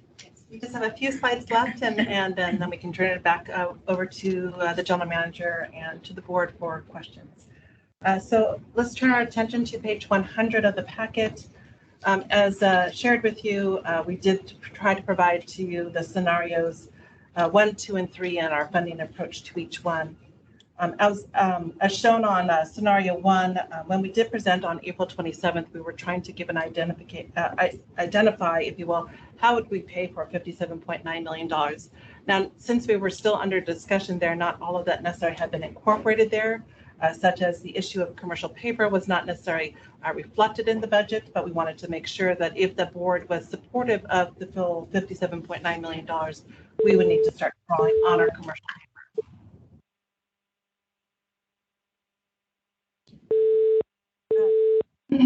So then the balance would then come from the district, and that would be, how would we handle that? And so there would be $18.2 million there, which is the sum of the 7.7 and the 10.5 would come from the district. And so with the revenues and expenses you see today, we see that our PAYGO funding has increased, if you will, from the $5.4 million that we originally shared with you to $7.7 million.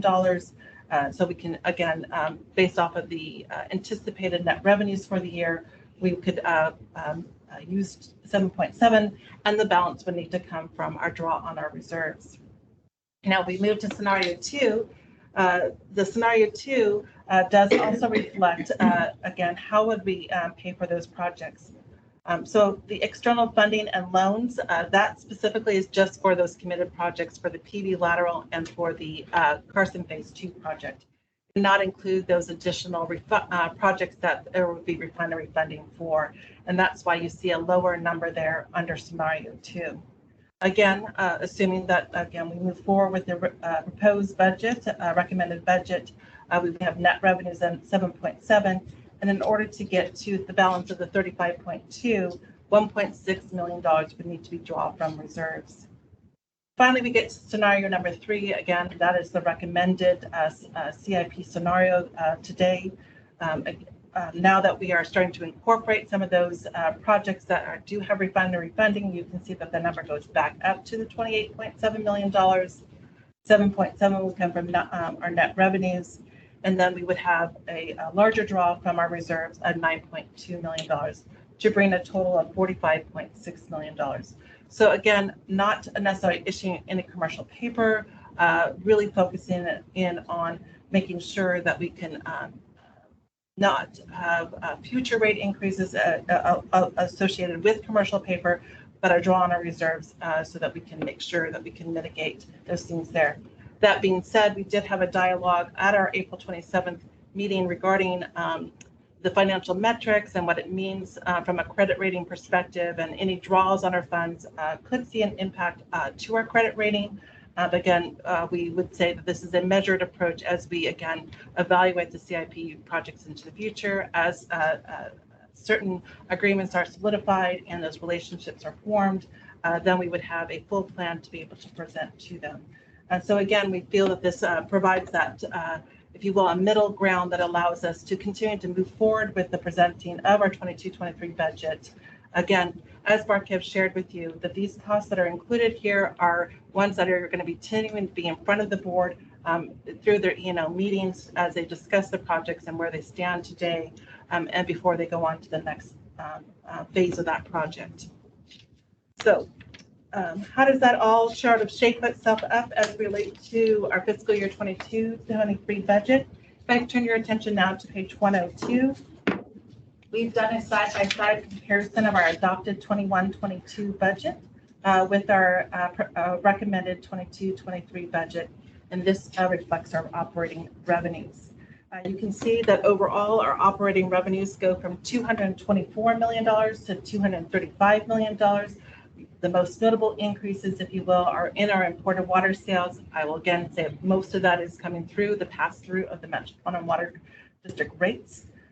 You see there is a slight decline in our fixed service charge, and again, that is because staff has gone back and reduced the costs associated with the programs that feed into the calculation for that fixed service charge. You can see that our recycled water sales has increased. And again, from a side-by-side comparison, we do have lower different acre feet, but we still have tried to maximize where we can on each of our rates to make sure that we are capturing what we can through our recycled water system. And the other decrease, if you will, is our member agency incentives. That had been in the previous year, had included some grant funding. And so as we see the final numbers coming in for this new grant that we just got, we can certainly start to incorporate numbers back into our budget to reflect that. So we can see not only the revenues, but the associated expenses with that as too. And like I said, that brings you to a $235 million budget that you see here. To the next page, which is page 103.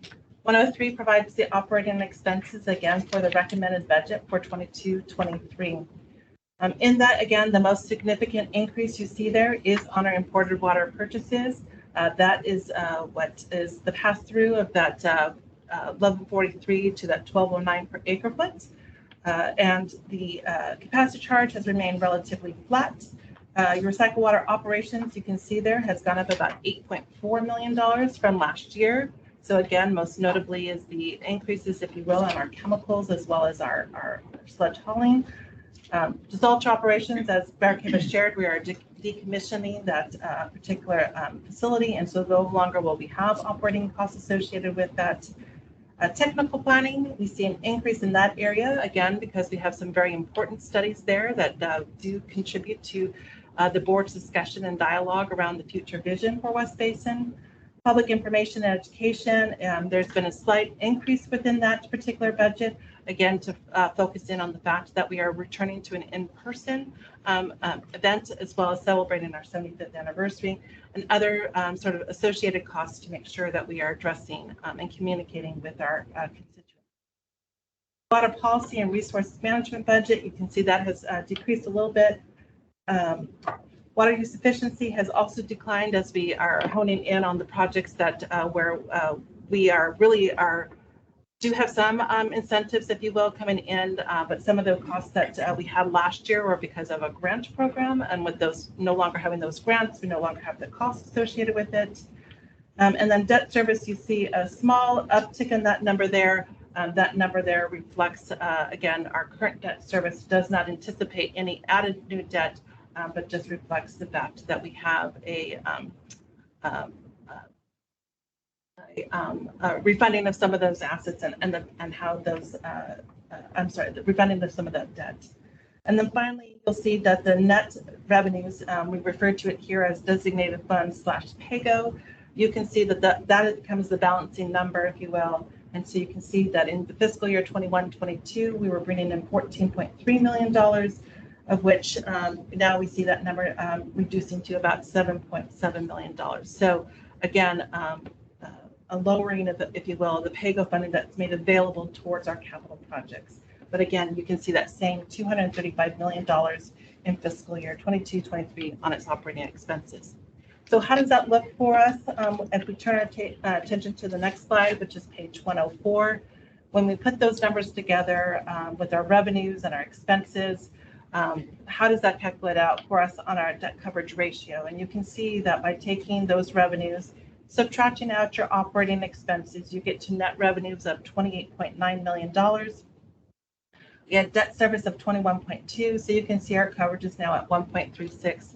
When we had previously showed you that number, I believe that number was at about 1.26, and that number has increased because of those changes that we had made, most notably about the project share for the City of Los Angeles.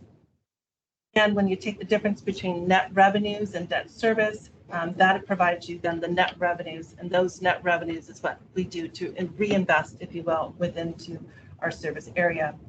The remaining columns there are just projected so that you can kind of see what it looks like if we just take those assumptions there from a water sales, from what Met is saying about their future rate increases. Again, they have indicated that it's, average 5% increase in calendar year 23 and 24.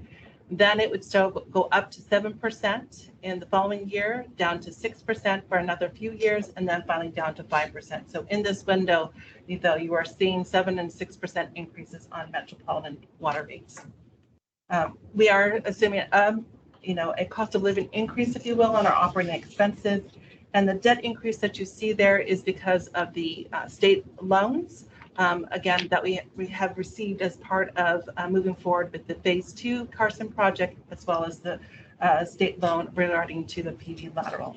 And so those numbers you can see there have minorly adjusted there. So you are seeing a slightly higher debt coverage ratio in those following years, as well as higher net revenues. And again, we will continue to monitor this because as assumptions change, as it relates to the expenses and the water sales, this certainly could change those items, but from a perspective, again, I talk about a long-term view. How does it look? So you can see into the future, we may have additional fundings available to us to pay for capital projects. And it does show us that we are showing an increase in our coverage towards our district's policy of a 1.75 coverage. I know we are required to have a 1.15. We want to make sure that we have enough buffer there for us to make sure that when we have a difficult year, that we're able to still deliver on our mission. It shows you what the assumptions are on that page there. And with that, I will take us just to our last couple slides, which is the next steps. Our next steps is that, again, we will hear your input today, but we do intend to bring you the final recommendation with the water rate resolution with the rates that I've shared with you today, and the final recommendation on the fiscal year 22-23. Most notably, it's the budget document, gives you the words behind the numbers that we have shared with you here today. We will then bring it to the board for your adoption or consideration for adoption for the water rate resolution, as well as the budget. And then in discussion with our general manager, we do think it's appropriate, just as Metropolitan Water District is doing, to come back to you mid-year and do a budget review and see where we're at, see how we are doing with our water sales assumptions, see how we are handling through our recycled water cost assumptions, and any other considerations that we need to think about. And so we will do a mid-year review with that. And with that, that takes us to the end of my presentation. As I mentioned, the balance of the slides are just the for your reference, if you will. And if you'd like me to go through them, I'm happy to, but we've already shared all of that information at the previous workshops. If I may, Committee Chair, just a few more remarks. Again, thank you, Margaret, for such a great presentation, and Barkev for the presentation of the options, the additional options. And so we are presenting this for discussion here in this committee meeting. Clearly, this is new information that you've seen, and this is being presented in response to the discussions that we've had in the prior workshops. And I'll just say again that I support the recommended presentation of option 3. Part of that is the CIP, as we've already discussed. It provides a opportunity for us to continue with certain projects that are already committed to, while also looking at the high priority projects that have some level of funding available and address certain risks. But what I'm prepared to say right now is that before we embark on any of those additional projects, I will commit to doing additional review and vetting with my staff before authorizing expenditures in those areas as it relates to consultants or contract resources. Of course, staff time will continue to be allocated towards those activities to bring them forward to maturity. But the expectation is that we're being very careful in what we invest in as it relates to the future vision for the district as we position ourselves for what some have called West Basin 3.0. So with that, in addition, we've taken a closer look at our operating expenses and identified some areas that we could trim back. I'm also looking at staffing in terms of open positions that become available and becoming a little bit more conservative as to filling vacancies so that we can realize savings where they present themselves in balance with operational concerns and priorities. And so with that, we do have the volatility of our operating expenses on the chemical side, on the sludge handling side. And so therefore, I support the increase of our water recycling rates, while also supporting the adjustment to our reliability service charge.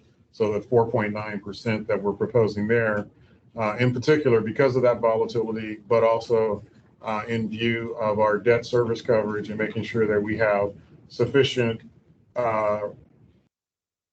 cushion to respond to that volatility. I know it isn't the most comfortable thing to ask our ratepayers to pay more, and we have received some feedback from the public in that regard. But I think that these are prudent adjustments to make with regard to all that I've just mentioned. And I really appreciate Margaret including the December 2022 mid-year budget review, because that'll give us an opportunity to have a conversation about the actual financial performance. One thing that we're concerned about is falling revenues in the view of drought response. We'll have an opportunity to see how that's performing. We can check in on our volatility on the operational costs. And then we can also see how we're doing with regard to our partnerships for the future vision and how that plays against the CIP investments. So I think the mid-year budget review will give us a nice check-in, while today we're recommending option 3 to go forward. So having said that, I'll conclude my remarks there and give it back to you, Chair Houston. Thank you. So I'm just going to open it up for discussion with the board members. Whoever would like to go first, if anybody has a burning question or comment, let me know.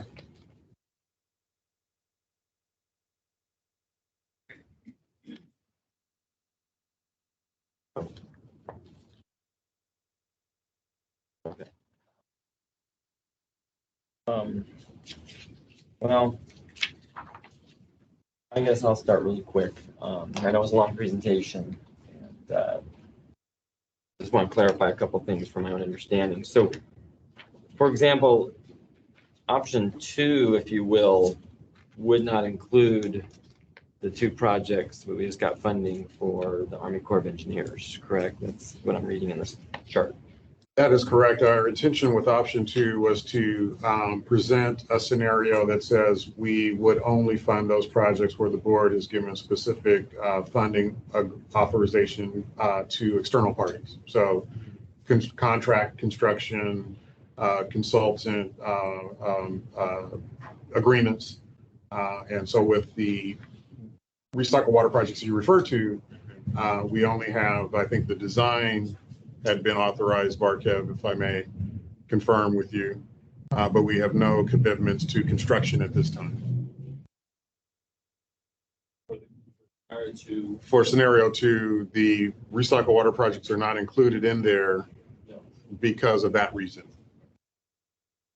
Design hasn't started, design or construction hasn't started.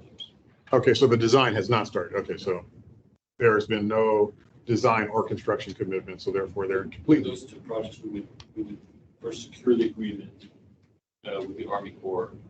Appropriations have been made, but the agreement has not been finalized. The agreement then start, work with them to start the design process. Scenario 2 does not include that.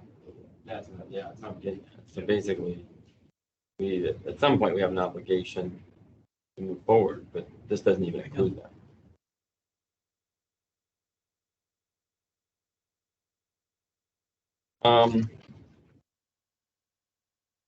Asked another question real quick on, I think it was page 103 of the packet. It might be just a couple slides back from where we're at. I just want to understand really quickly, because I do see some movement in the numbers. Understanding, of course, recycled water operations are going up predominantly because of the chemicals and the sludge. I mean, just things that are really at this point out of our control, and probably for the foreseeable future will be. We got to be prepared this year or this fiscal year coming up. I do see the so water policy and resources management, you know, it went down a little, $300,000 to $400,000. But what did we reduce there, or what caused that to go down a little? I'm happy to answer that question. So some of that pertains to just how we allocate staff in the review of our organizational structure, and as Greg will share with the board, some of that would allocates time. So it's still there. It's just being allocated to different locations. So that's the primary reason for that particular decline. There was no change, if you will, to the consultant dollars. It was just the allocation of labor. Okay, it's just allocation. Now, is that maybe part of the pie? Like the pie went up a There'll little certainly be some increase in the labor dollars being allocated to that for the shift in. And water use efficiency went down a little bit because some grants are probably ending, which I'm assuming is that like the Malibu Smart, Topanga Smart, for example. And I believe the cash kitchens and one other one, which I'm not. Okay, but yeah, that's why basically, right? Right. And what is the purveyor monitoring program? So we have a monitoring program, and it's one in which we do as a benefit to our service area. We have 2 customers there that we do their customer confidence reports. And so there is staff time about there, but we also use a lab to provide to do that lab analysis work, and all of that is reimbursed, if you will, by the participants. Okay, so even if the expense goes up, it will be reimbursed. Yeah. There's an annual fee, as well as then they will pay the actual cost for the lab services. And I think the page 102, the member agency incentives, that's So on a fair amount. What exactly is that? again, I should have clarified on the slide that it's member agency incentives / conservation grants. Okay. So in fiscal year 21-22 is where we had some of those conservation grants for the Casper Kitchens and the Malibu Topanga. But in going forward, at the time that we got this information, again, this presentation was completed, and then this week we found out, some news about grants, and so you can see this number probably go back up again. With that news, we'll work with the water use efficiency team to see what the impact is in 22-23. But that $270,000 is 100% from Metropolitan Water District. So from their budget, they do allocate their member agencies a certain amount per year. actually per 2 years because they have a biannual budget. And so this reflects the fact that we get $540,000 for Metropolitan Water District, and half of it is being shown in this year and half of it will be shown in the following year. I think I have 2 or 3 more questions. I'm just flipping through really fast. One of them was, here it is, page 100. And I see that in scenario 3, which is recommended, we're going to draw on reserves 9.2 million. These are in millions, right? Yes, correct. So my question is, how does that impact the reserves? Meaning, I don't know what our normal reserves are off the top of my head as a pot, let alone, that's obviously, it's significant, but I see it also allows us not to be borrowing per se. So 2-part question, I guess. One is you're pulling from that, which I think is the right call, but how does the reserve fund sort of get back built up if we start to draw more than we normally would? Sure. So to answer your question, first of all, today we have about $80 million in our cash and investments. This is the number that we would be drawing from. So that, if you will, we're taking $9 million off of that $80 million. Because assuming, again, that we made the 7.7 and the 7.7 million is going out, it's sort of an in and out. So in addition to that is a $9 million draw on the 80 million. So bringing this down to let's just call it $70 million. And so, so that's sort of what is the actual impact, if you will. And so that could have future impacts, if you will, to our interest earnings, because now we have lower cash and investment balances there. The decision about, is it the right time to use your reserves or to use, your commercial paper, which is, again, still a low cost of borrowing and allows us for just-in-time borrowing. But I know there's been questions around, is it appropriate for us to issue debt when we are still trying to decide how we're, moving forward with our source agreement and other considerations. And so we are recommending a draw on our reserves as we go through that discussion and dialogue. How we get that money back, separate and aside from the fact if we don't spend the dollars, then that wouldn't be an actual draw on the reserves. But assuming that we do spend it the way we intend to spend, the only way to really get it back is if you have water sales greater than what you anticipated and your expenses are lower than anticipated. So your net revenues actually are a bit higher, if you will, than what you anticipated. So instead of a $7.7 million, you could maybe end up with a $10 million, and therefore that would be money that you get back in there. But that's only if, your actual results are different than what your budget is. The other way to be able to do that is, if you really want to increase your reserve balances back up and to have a certain level there, is to have rate increases. And so, again, we need to take that long-term view as well. We know that we cannot continue to draw $9 million down because that would certainly deplete our reserve balances. And while I have made previous comments about what our minimum levels are on our designated funds, based off of the calculation that will change each and every year as it depends on what your operating expenses are, what your consideration is about contingencies and the whole thing. But that number was around the 55 million mark. However, that being said, that is your minimum levels. And again, that was another talking point that we shared with you at the April 27th workshop with the financial advisor that says, if you start to draw down on your reserves, this could start to have an impact to your coverage. And so I'm very mindful of the fact that this is, a territory that's there, but it's all, again, I know we talk about drought messaging, but this is also us messaging up to our credit rating agencies as well as our investors to make sure they understand that we are making some temporary decisions as we look to a long-term vision.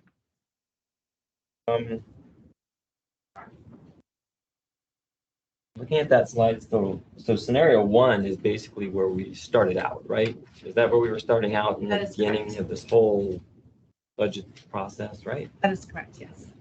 So it's very clear that you all have really gone back and looked at this and a couple other options and give us different scenarios, which, I do agree with, what the recommendation is, 3, but also a big part of that too, because, at the end of the day, you're looking at drawing on reserves, not, you know, going after commercial paper, at least at this time, knowing that if we had a big project or something come through, we would look at that option per project, right? Right.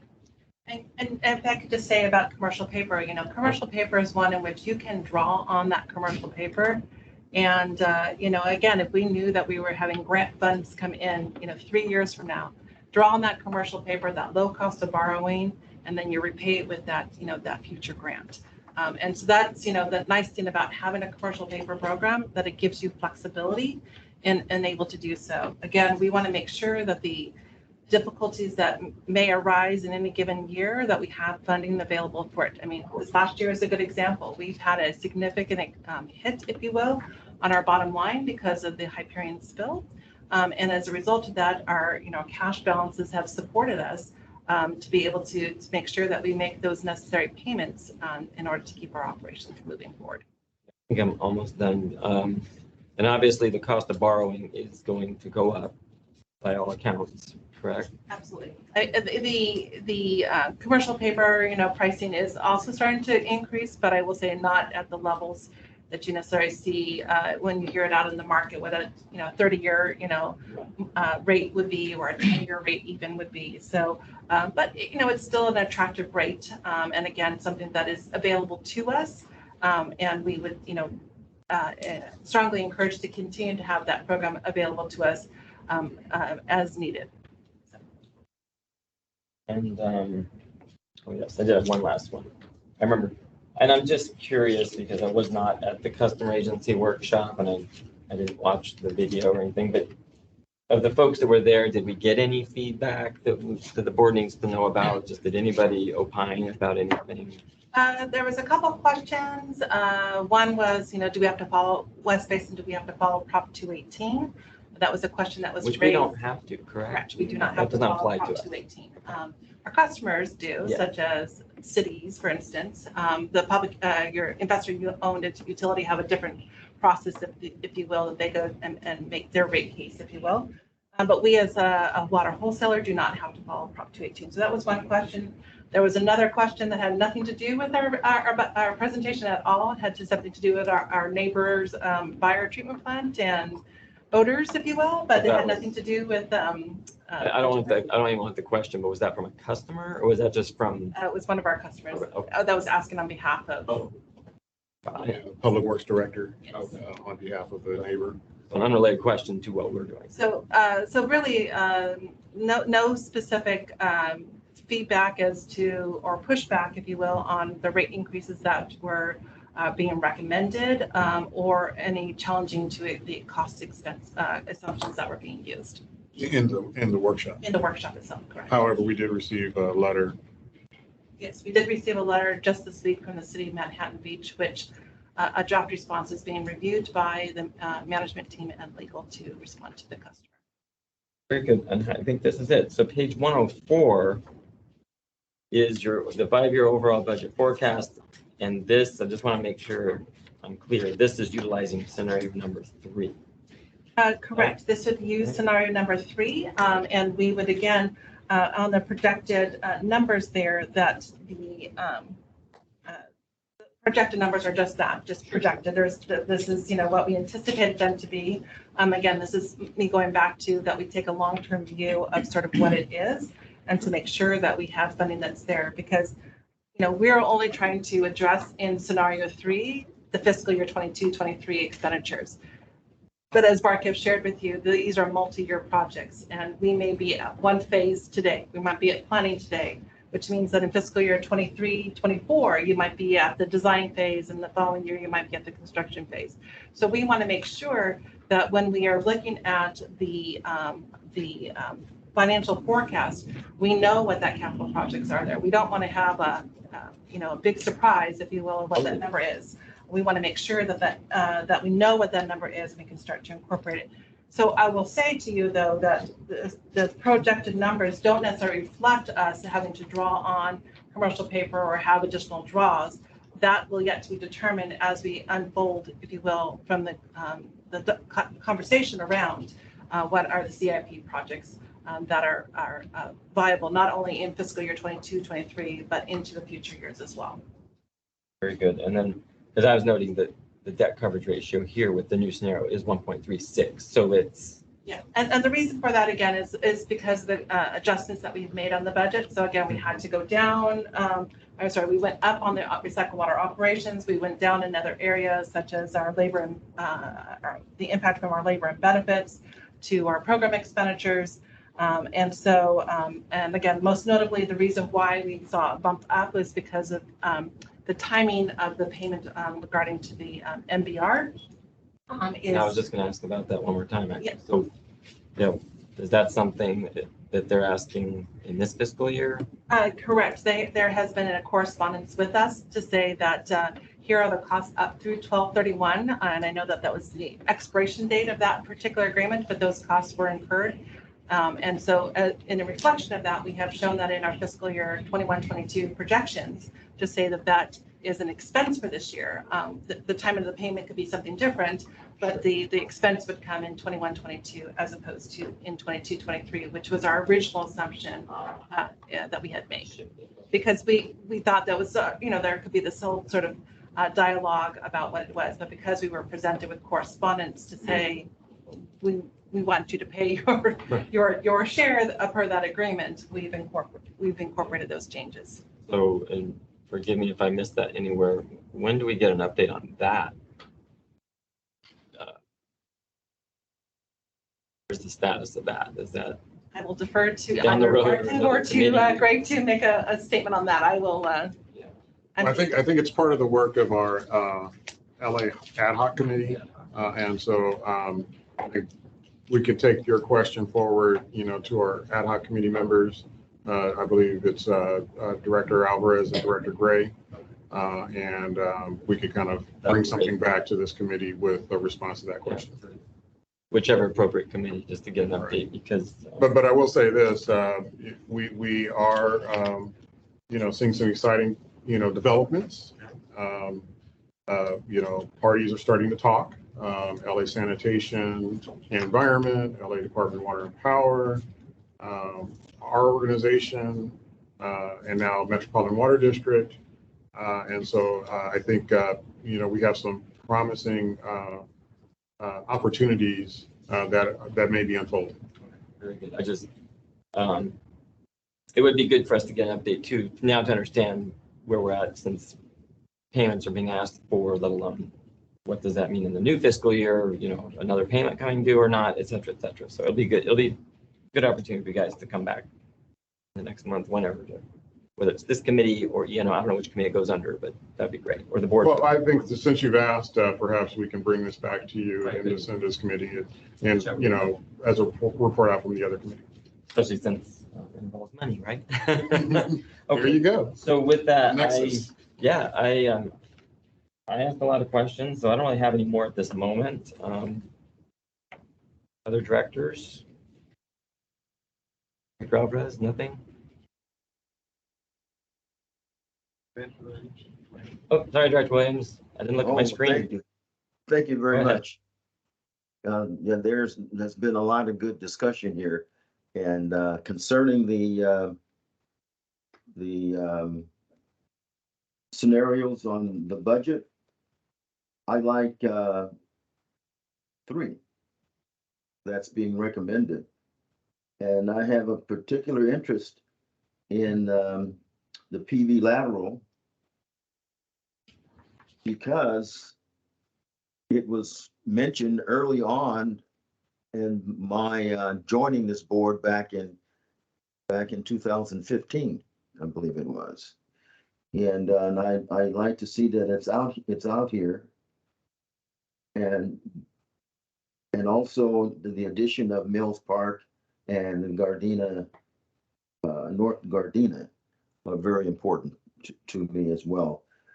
But I just wanted to say that I hope we will be very smart with as we go forward to using our surplus, or that we not get too excited about it, that we use it as a blank check or sort of thing. But I'm sure we won't. But I don't believe I've ever heard a time when West Basin has stated a minimum budget surplus that we would carry as a, for lack of a better term, as a insurance policy to bail us out of things that we have no control over, like if we have a major problem at our plant, that we'd be able to have money available to get us to a point where we will not die on the vine, because we don't want that to happen, right?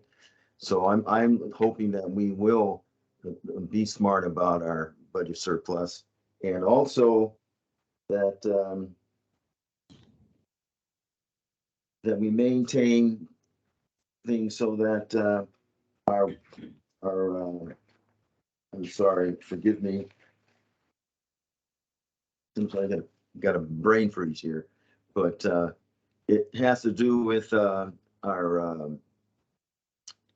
ratio. What do you call that?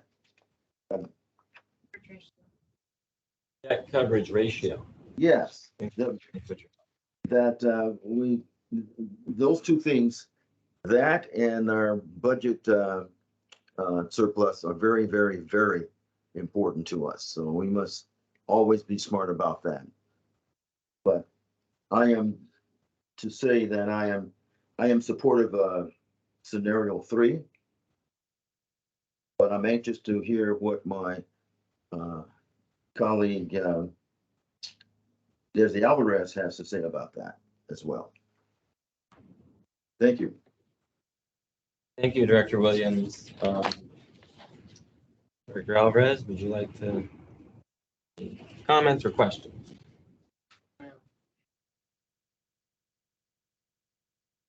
I'll start off with a question. On page 100,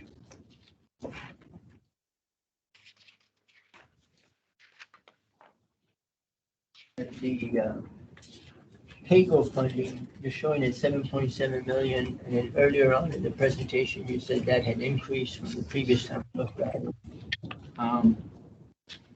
What is the basis for that increase? Sure. As I mentioned to you, the most significant reason for that change is because of that timing of the MBR share. So because we removed it from the budget in fiscal year 22-23, because we anticipate it to be an expense in 21-22, that $2.5 million is why we increased from the 5.4 up to this 7. Now, some of the other adjustments there is because of the additional increases that we were seeing in our recycled water system. Again, it seems like every month I was hearing an update, from the chemicals, if you will. So we were, continuing to work with our operations team to make sure we reflect what we think is going to be the most appropriate number, given the rates that we are seeing from our vendors on that area. I thought we had like 4.3 there before. So the 4 million was again so I believe it was a 4 million, and that 4 million assumed that it was 0% increase on our reliability service charge. If we had a 5% increase on our reliability service charge, that what's brought us to the $5.4 million. So it was a range of 0 to 5.4. And so again, we are recommending in this budget for fiscal year 22-23. Not only are we recommending scenario, I'll say 3 from the CIP, just so you understand that there, but we are also recommending, again, as I mentioned earlier on one of the slides, that we are passing through metropolitan increases, our fixed service charge goes down, but our reliability service charge, we are recommending the 5% scenario that we are. So part of that had to do then with, that assumes we're going to increase our rates. So correct. To realize that, we would have to vote for a rate increase. Correct, and that is what. Not vote for a rate increase, which we probably will, not unanimously. You will have that, but only if you increase rates. Sure, and it'd be nice to have heard that. Well, I think. Again, what I was sharing here was staff's recommendation, which is that we are recommending a 5% increase for the reasons that we stated there. there is increases around us that we are need to bear, and we need to understand the impact to our financial numbers, if you will. Not only there, but we want to make sure that those rate increases are not something that we're seeing spikes later on because we didn't make a decision today. We understand that Metropolitan is seeing big increases coming into the future. We hope to be able to mitigate against some of those costs as well into the future, again, as we look to our program expenditures. So again, we are sharing with you what the recommended budget is, and that's recommended is that, and as I shared on a previous slide, that the 5% increase on the RSC, the reliability service charge. So. So that puts you up to 5.4 to get to the 7.7 had to do with the TMBR payment to the city of LA. Correct. So you're assuming that's going to occur this fiscal year before July 1. Again, we were presented with correspondence saying that we were seeking your payment of $2.5 million. So and that was in compliance with the agreement that was through the costs that were incurred up through 12/31/2021. And so from an accounting perspective, we need to reflect the costs when they're incurred, and those costs were incurred in fiscal year 21-22, and it has now been requested from us, from the counterpart, and therefore that is why they're being reflected in 21-22 versus 22-23. What I'm saying is that we're being expensed. Now, payment of it, if you still need to have that dialogue about what it is another question. But again, these are costs that need to be recognized in 21-22. That particular item is ongoing part of a holistic settlement that seems to be moving forward, but we're not quite sure if we'll get to the end. But as the general manager indicated, we have made very, I think, significant progress in the last month. With respect to the external funding and loans, can you provide a breakdown of what that is? In other words, how much external funding is available for, and then obviously the difference is the loans. I'm assuming that these loans are the state revolving loan funds, still long-term debt, even at 0%, but. Correct. So again, overall, we have certain numbers there that let me start with the phase 2, Carson phase 2. So we do anticipate from the State Water Resources Control Board about $15 million that could be used towards a loan, and another $8 million towards the grant. Now, some of it may incur here in fiscal year 21-22, because we're currently under construction in those areas, and we will continue to work with our engineering team to submit them over to the state and to get those numbers recognized. But the overall aspect is that we would get about $23 million from the State Water Resources Control Board. In addition to that, we have included $4 million from the one of our customers towards this project, and that we do anticipate, I believe, receiving in fiscal year 22-23. We did have an outstanding balance with another customer, and they have since paid that amount, and so that's actually being reflected here in 21-22. But all of that towards the overall project helps to really show that a fair amount of external funding going towards this. And yes, you are correct that when we have a loan, it doesn't mean that it's free money to us. We have to repay that money back, and so those amounts are being paid back over a period of time, I believe, of like 25 years or maybe even 30. Maybe you can come back after this meeting and or the next time we look at this and actually break that out and say, here's what actually is the external funding and this is what actually is loans. Sure. Now, and we have previously presented that information to you, but I'm happy to bring that information back to you. It's nice to know, at least I would like to know, I should say, what that difference is between the amount of that's going to be funded through external sources versus the amount of money that we're borrowing. And if I generally remembered correctly, about 9 million in loans, 9 million coming from our customers, and about another 9 million or so coming from the grants. But I'm happy to give you more specific details on that. It'd be nice to see the breakdown. Will do. Will do. Do we have that in our appendix? I don't have that information in the appendix, but I know that we have separately provided you a very detailed list of how each of those $57.9 million would have been funded. Again, using external fundings, PAYGO funding, or commercial paper. And so therefore, but happy to present that again. Or, well, first thing, maybe you just resend it to us. How, if you guys had already sent it once, just resend it maybe first, and then if we need it, represent it or add it on the back end of something. But okay, that would just make things faster. That maybe brings up a question, Chair Houston. We had intended to provide this same presentation on Monday in our next board meeting. Given that we're entire board is present today, we could, if there's anything that needs to be, that requires additional follow-up, we could potentially bring that forward in an information item on Monday, if it deserves that kind of, discussion. Point. Oh, Yes. Are you there? Director Williams. Director Williams? excuse me, Mr. Chair. Yeah. I just want to comment on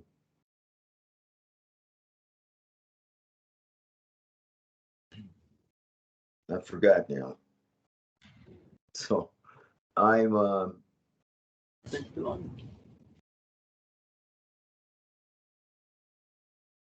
I'm sorry, the grants. I know we depend a lot on grants. I mean, we live by grants, and if we without grants, we'd have a hell of a time trying to survive. And I'm just on grants. Are we making sure that there are no hidden costs with our grants, that there if there's any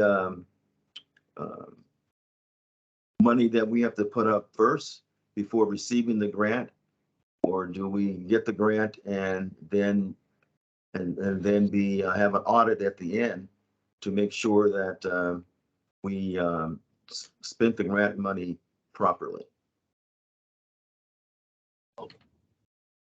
Somebody answer that really quick. I don't know if EJ or Tammy are online, but they more specifically work with the grants, so that maybe they could adjust that question. Okay. Hi, EJ. Hello. I typically, under our current grant agreements, what we do is we have regular invoices of those agencies. So as we spend money, we periodically invoice them. I believe it's quarterly, and that's how we recoup our costs. West Basin has had a tremendous history as far as working with several of these different grant agencies, including the Bureau of Reclamation, which is our most recent award when it comes to our grant programs. And so that's how we would handle that. Very similar to any of our other grant programs, such as the Cash for Kitchens and Change and Save program as well. Okay, very good. Thank you. Great, thank you. So I think you had more to say, but let me put I'll chime into what Greg said. Here's my opinion, but I'm just one board member, not president. But you're going to already have this presentation again on the agenda come Monday, correct? It's just, that was the plan. Given that the entire board is here, I would be interested as to know whether that would be the best use of our time, and we're happy to do it. But here's a question, because maybe it was going to be an information item, not an action item, right? Correct. Yeah, just to repeat the conversation for the benefit of everyone. My perspective is you probably should just have it on the agenda, but we don't need to go through the whole thing again. We might just strategically want to go through a couple of parts of it, and or if a director wants to pull that and talk about it, but we need to have it on there for the record, but we do not need to do this again and that long. And lastly, maybe that's where you, if you have time, can add in the extra information that was requested. You can get that in there quick enough. That's an idea. So yes, I hear Director Williams again. That's fine. And then, okay. I'm just trying to think about the line, you know, because this is a really good one now. We don't need to rehash the whole thing the next time. We can do strategic questions. Okay, back to Director Alvarez. On that point, Yes. I would like to see this kept on the agenda for Monday. Mhm. I would like to see that staff be prepared to make the same presentation. We don't know who's going to be attending Monday's meeting, that is not attending this meeting. And there is a different budget presented here than has been presented heretofore. And members of the public have not seen it. So there may be, and there may not be, I don't know, additional members of the public in attendance on Monday, in which case it would behoove us to have the presentation made so that they see that the budget has evolved from what they were previously looking at. Comment on the presentation, and I would like to see a breakdown. I think I've previously indicated kind of the same thing, is that show PAYGO separate from the external funding or the loans and funding and PAYGO. So PAYGO got pulled out. My intent was that everything gets separated. So in the external funding, I'd like to see whatever it is, the contributions by agreements and or other sources, hard dollars. What is actual grants? Grants have strings tied to them, although they're very beneficial, as Director Williams said, critical to the lifeblood of this agency.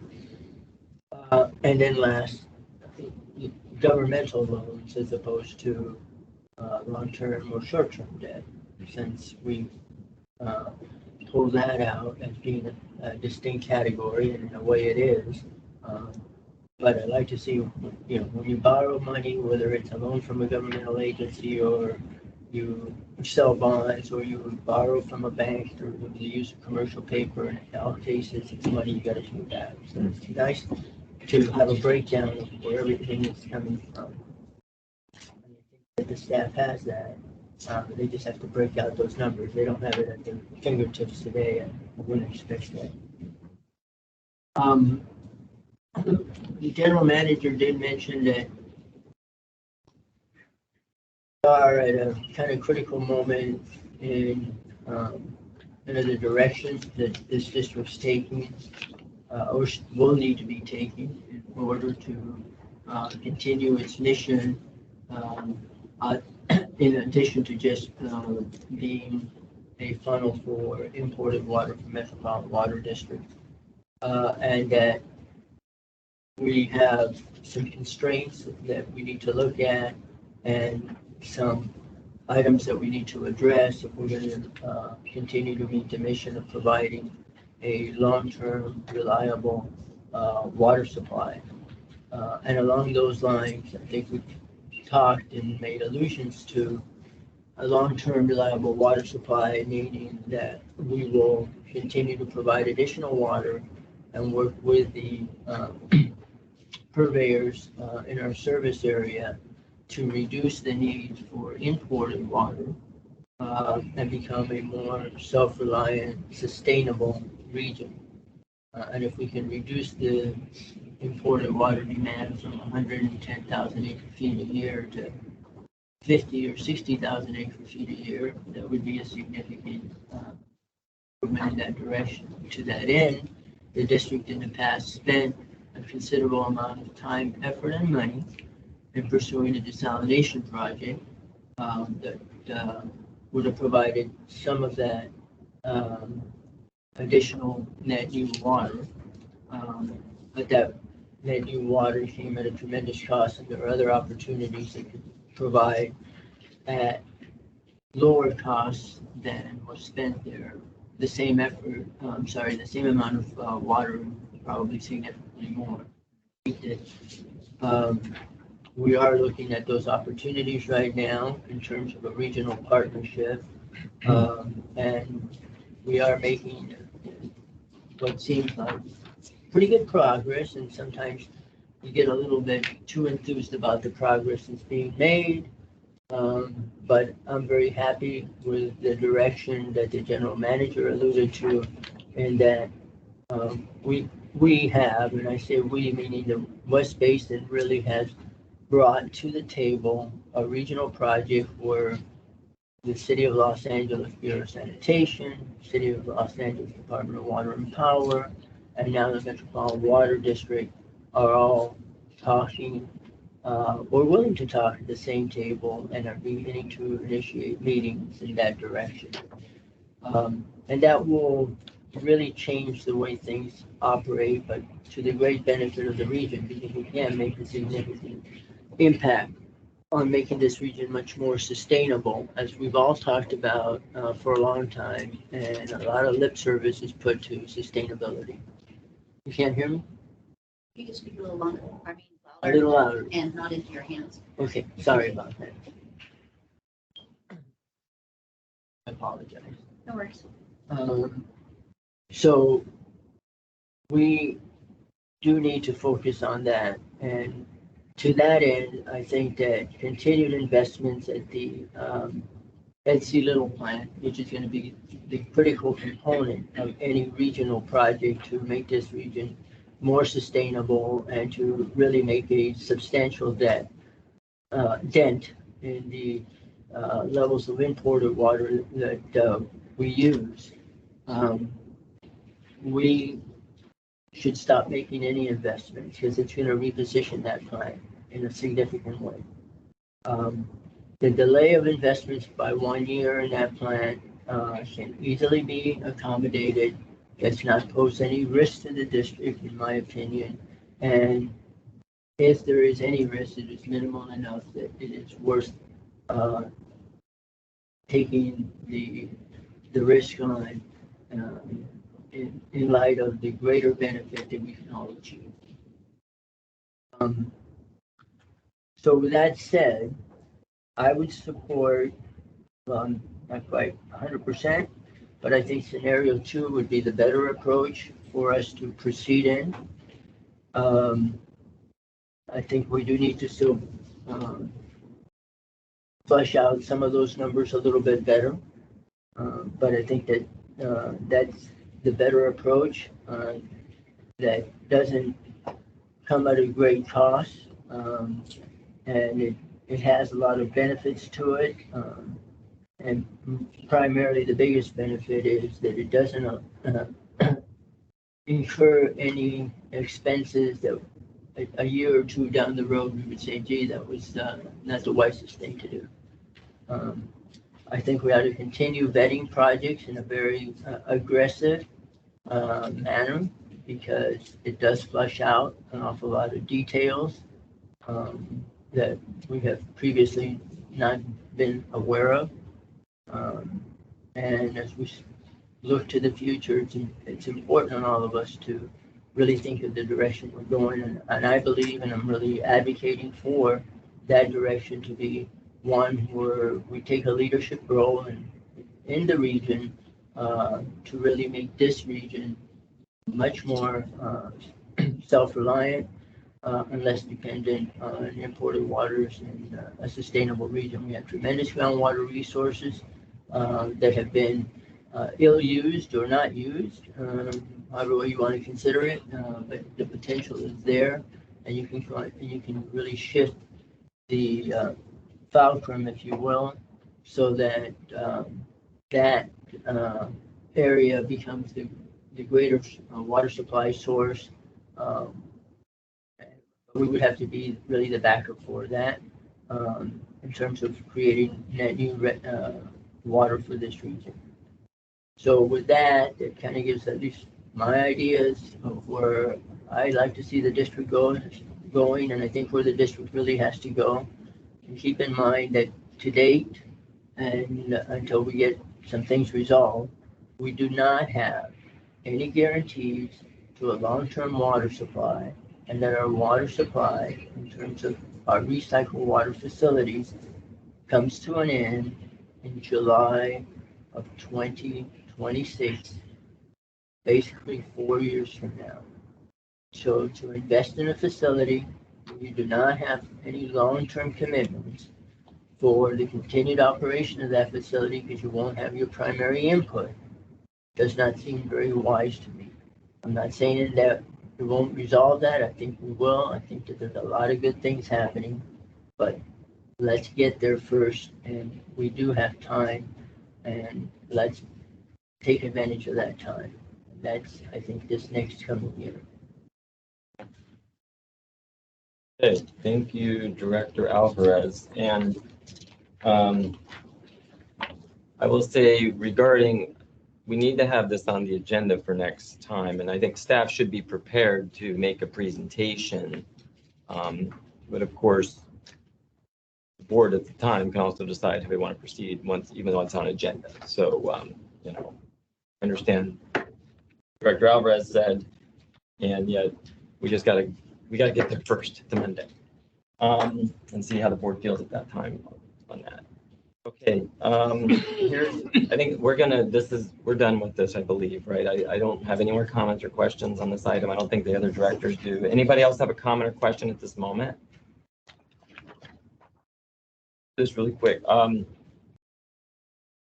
What I wanted to say really fast is I think that, and this reflected it, was there's some cost containment measures I noticed that you've all put into here. And I think that that's really important. And the general manager is looking at that in this current budget cycle. So that's good, as well as look at, you know, not issuing more debt at this moment while we're trying to consider things. I do agree. I mean, you know, costs are going up across the board. At this point, there's a lot of stuff we just either we're going to eat it or we've got to pass some of that on there. And I think everybody understands that reality today. And Metropolitan, for what it's worth, you know, it was a unanimous decision at Metropolitan to raise the rates by the numbers that they came up with late in that scenario. Those were not on the table like the week prior. And then it was a unanimous decision that they were passed. So, as you know, as far as my perspective is, that was a major win for many of the member agencies as the way that transpired. But then turn around, you know, when we're all in agreement on something like that, that's really, we have to almost accept that that's part of it. And so again, we have no choice but to pass those on, or again, we're going to eat it. So I'm supportive of when it ended up having it met, and now what we're going to have to do on that front. I just wanted to express that, but also knowing that the costs are going up. I started trying to capture the recycled water costs better, you know, because going into our next budget scenario, we're going to have to have a whole new version of conversations about the future, where we're going, where we're putting money, et cetera, et cetera. So we are, you know, in the midst of this as we speak. So, you know, at this moment, I do like recommendation number 3, you know, for various reasons. I'm not even going to go into it any further. I know we've been talking too long, but you know, I'm pleased with what you all have come up with, and really looked at it again at this point. And it still gives us the ability to pick and choose some things along the way. You know, just because we're not going to be roped into everything just because we put on the budget this cycle. And that's important. The board can always change things. We can always adjust things, but we do need to give you all some security that, hey, you know, there are things that we understand need to be accomplished or looked at as we go into next fiscal year. So that's sort of where I'm at. So here's what I would like to do. I know we've been here a long Chair. time. Yes, go ahead. Chair, please. Chair. Yes, sir. Director Williams.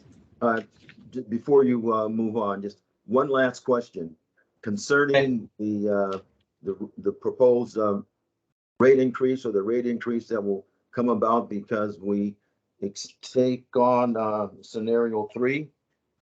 What would be the rate? What would the ratepayers see at the tap? Can anyone speak to that? Well, you have multiple retailers, so can anybody try to speak to that? Just pick one. For example, let's say that you chose California Water. I do think that a more I don't want to say extensive, but a more detailed review is important because each one of the retailers does handle it a little bit differently. Again, investor-owned utilities have, you know, a different place to be able to capture it versus cities that, you know, go through a Prop 218 process and may have already decided what those rates are, and we're in the middle of that rate cycle, or they're just about to embark on a Prop 218. So I'd be happy to work with the team to come back with that information. Okay, because our ratepayers do ask those questions. Okay, so thank you. Okay, thank you. Okay, so what I'm gonna do is I think we're gonna take a 10-minute break. That way everybody, you know, we've all been sitting here for multiple hours because I do want to finish out the meeting. I don't want to skip over some things. We can do that pretty expeditiously, but we'll take a 10-minute recess and then we'll after Director Alvarez's comment. Go ahead. I'm sorry. Go ahead. I do have one more request Okay. for when it comes back. Since the Which page? rate increase that's right now being proposed is based on scenario 3. Can we see what it would be based on scenario 2? Again, the rate scenario are the same in each case, assuming, again, we pass through metropolitan water rate increases. We have the decrease on the fixed service charge and the increase on the fixed service charge, I'm sorry, on the reliability service charge of 5%. It shows you the same result. What is different between scenario 2 and scenario 3 is how much we would draw from reserves. Good. Okay. So we've literally been sitting here for 3 hours, amazingly enough. But what we'll do is we'll take a 10-minute recess and then we'll come back and then we'll finish out the agenda items. And I really appreciate everybody's patience. It's been an excellent meeting thus far. So 10 minutes. Turn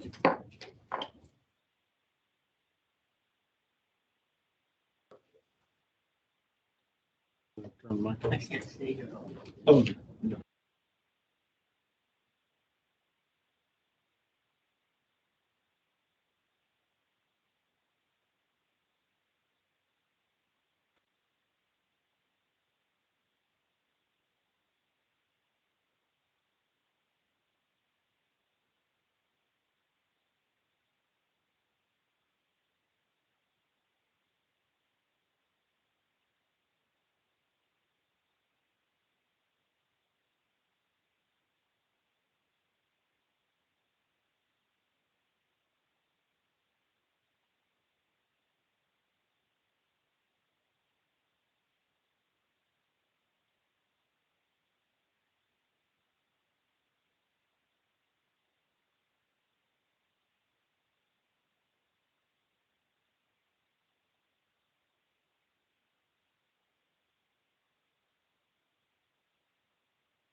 We are back in session. And I think everything works out again. All the sound's working and everything. Okay. So we're going to pick up where we left off, and we will try to expedite things best of our ability. Starting back up on the information calendar, item 6D as in dog, the West Basin headquarters relocation update.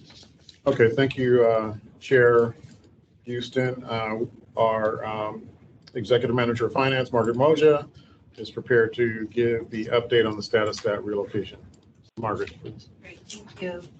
So good afternoon now, and we are here to talk about our headquarters relocation update. This is now a new standing item for the Finance and Administration Committee. I just wanted to provide a couple of quick updates, but then spend the focus of the time on the request by the board to provide a timeline and just let you know where we're at with that. So first of all, we were to identify a couple of consultants to assist us in this process here for the relocation of the district headquarters. One was to identify a real estate agent, and so we are intending to bring a recommendation to the June 15th Finance and Administration Committee.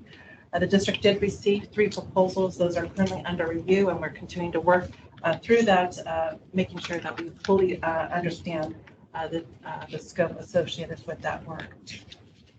Item number 2 is a second request for proposal that has been sent out, and this is for the architectural and engineering services for looking at options over at the Edward C. Little Water Reclamation plant, and what are some of the available space there for us to consider. So the district has received 5 proposals on May 10th. Those are currently being reviewed. And again, a recommendation will be brought in June on the June 8th Engineering Operations Committee. There was also an update at the last week's Engineering and Operations meeting specifically on that item. Item number 3, you also heard today, explore staffing needs and alternative work schedules to understand the impact on the overall space needs. So as we continue to have a separate conversation about what does it look like for us if we are a hybrid, if we're a full return to the office, that will certainly add to the conversation as it relates to the ability for us to understand what our footprint could be. Will we need a 30,000 square foot building like we have today, or could we do something less than that? Number 4 was to develop a roadmap and a timeline. I will come back to that one. Just wanted to share with you that we will spend the bulk of the time speaking on that. And number 5, we had also mentioned to you that there are certain capital projects for the DLD building, and depending upon the timing associated, if when we intend to leave, would be how we would need to address those items. As shared within the capital budget for the upcoming fiscal year, there are several projects that are identified, and those are included in the scenarios, each of the scenarios 1, 2, and 3, except for the elevator, which we have sort of placed on hold based off of the input from our board of directors. So if I can bring your attention to more specifically to the timeline that's there on slide page 121 and 122 of your packet. And again, this is intended to be a high-level schedule for you as we continue to gain more information and more input into the board's input around relocation. As we engage and onboard our consultants, we will continue to flesh out, if you will, the more, we'll say, detailed timeline associated with it. But this is just to give you some general context here. Also, too, I want you to know that this is an iterative process. We want to make sure we hear your feedback. We've started to hear some feedback already, but we wanted to start with letting you know that we are coming to you with some decision points where we're going to make sure that you are involved with us in this process. And then sort of like once those decision points are made, depending upon what the options, what that timeline could be. And again, all of this is an iterative process. So as we learn more, we will continue to update this timetable. With that, on page 21, you can see that a few of those milestones there are about the award of those consulting services that we see as being important and vital to this. In that, we do anticipate both of those to be awarded in June 2022. And with that, we are then going to be working closely with each of them but most specifically with the architectural engineering services to really have these requirements workshop. So as the scope has outlined, there would be a number of workshops that would be handled, one with the employees, one with the managers, and once we receive that input, bring all of that input to the board for your review of that information, but also to share your input. And then once we have that input, we would then move forward and on to the next phase, if you will. Margaret, do we also anticipate having workshops with the board members themselves? Yes. So first employees, managers, and then to the board of directors. And again, we look to those towards that September timeframe. Now, in that, this assumes that the timetable here does assume certain assumptions. And again, this is where your input is important to us. Knowing that the board is interested in moving to the Edward C. Little Water Reclamation Facility as a potential location for our administrative offices, we wanted to make sure that we fully understood what the availability and the concepts are around making sure that we can address those here. So when we get to the next slide there, it assumes that we're going to fully vet out what are our available options over at ECL before we entertain any other ideas about finding another location over in our service area to either purchase or lease a facility. And so with that, you see here on page 121 that, again, we would get your approval of those program requirements. We would then work with the architectural engineering firm to provide us conceptual design input. We would then go to you around a year from now to provide sort of final sort of conceptual design and next steps. Taking us to page 122, we looked at 4 different sort of possible ways that this could occur. One is that if we do decide to look at a place outside of the district headquarters, the district ECL facility. One is a turnkey facility, meaning we could just walk in, of course, moving all of our stuff there, but walk in. We would then have a potential move-in date of March or May of 2024, depending upon if it's a lease or a purchase.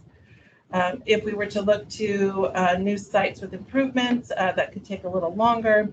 And of course, if we're looking for a new site with construction, it would be 2026. And if we were to consider just moving over to ECL for a headquarter build out, that could be earlier in July 2025. Again, this presentation was put together. We know that there has been comments made about, we know that we would like to see what we can make work over at ECL. So again, we welcome the comments of our board of directors to help us continue to build on this timeline. But this is how we are presenting it as of today. And with that, I'll turn it back to Greg if he has any additional comments to share before we then seek the board's. I think the important item here really is that program requirements workshop so that we can understand what the needs are for the facility itself. I think we've understood in the E&O committee, the board had expressed, or the committee expressed, wanting to have a proper boardroom, and that's an expression of a requirement.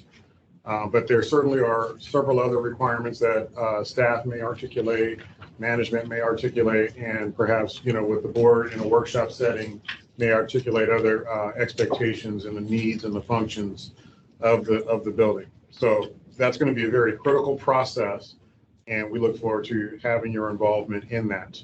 And that's going to be applicable to any of the options that Margaret talked about, A, B, C, or D. And so switching over to that part of our presentation, I think it would be good for us to really hone in on which scenarios, off-site versus, Etsy little site, new construction, turnkey, are of most interest to the board, and whether any of those are perhaps off the table if there's say a budget constraint, for example. And we can, streamline our approach with our consultant team if there is any reduction in the range of options that we want to vet out. So I think that's the key component that we as a team, as a organization really need to focus in on is, are we all in terms of, let's explore all four options? Or do we really want to kind of minimize and kind of focus in on one or two, or that's maybe even something different? So let me limit my comments to that and hand it back to you, Margaret.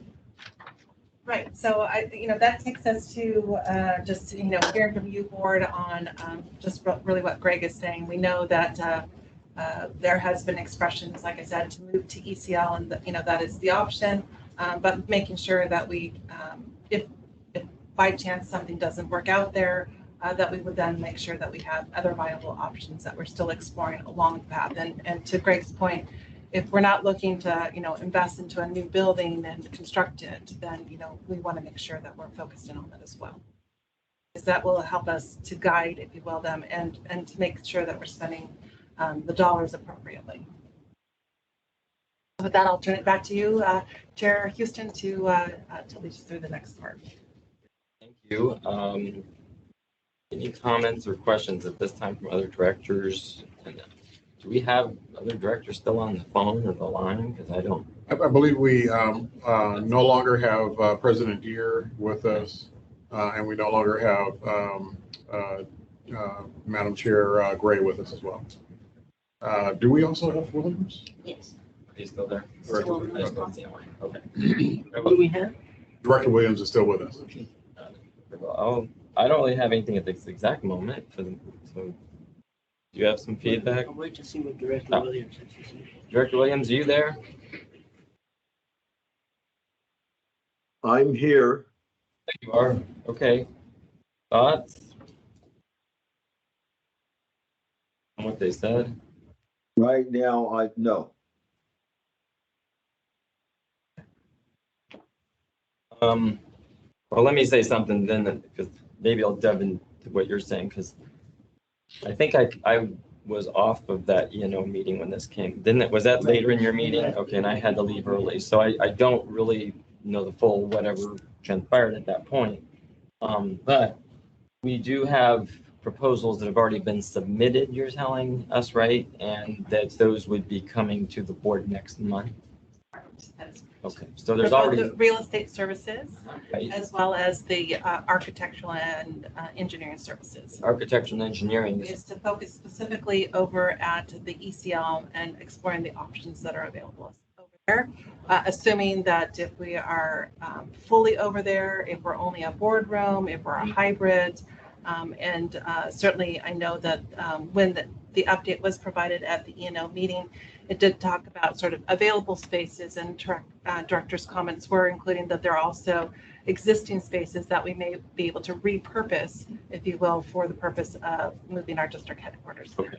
So the two proposals, though, don't necessarily have options built in of another location.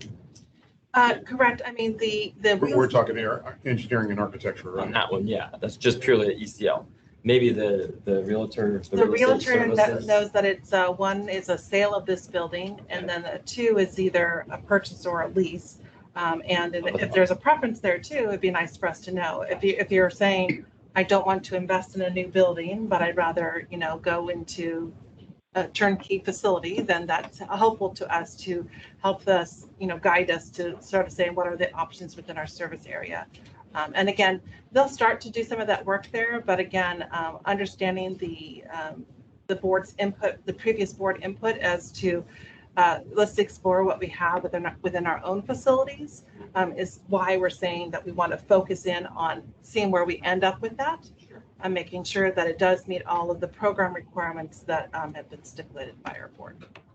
And as a new person to this organization, I'd like to just take a moment to acknowledge what I understand is the option of remaining in the DLD building and rehabilitating it to make it suitable has already been decided as not the option. That was a decision by the board, I believe a 5-0 vote. Correct. There was a decision back in January when it was presented as to a number of options that were available there. We had shared, what would it cost to sort of, what was the current appraisal value for this building? What would it cost to rehabilitate this building what would be the cost if we were to construct a new building, and so that you have those sort of range of options. And it was at that time the board had directed staff to say that the location of the district headquarters would be at an alternate location from our current location. Let's foster some discussion then. I'm going to hold any thoughts or comments further. Director Alvarez.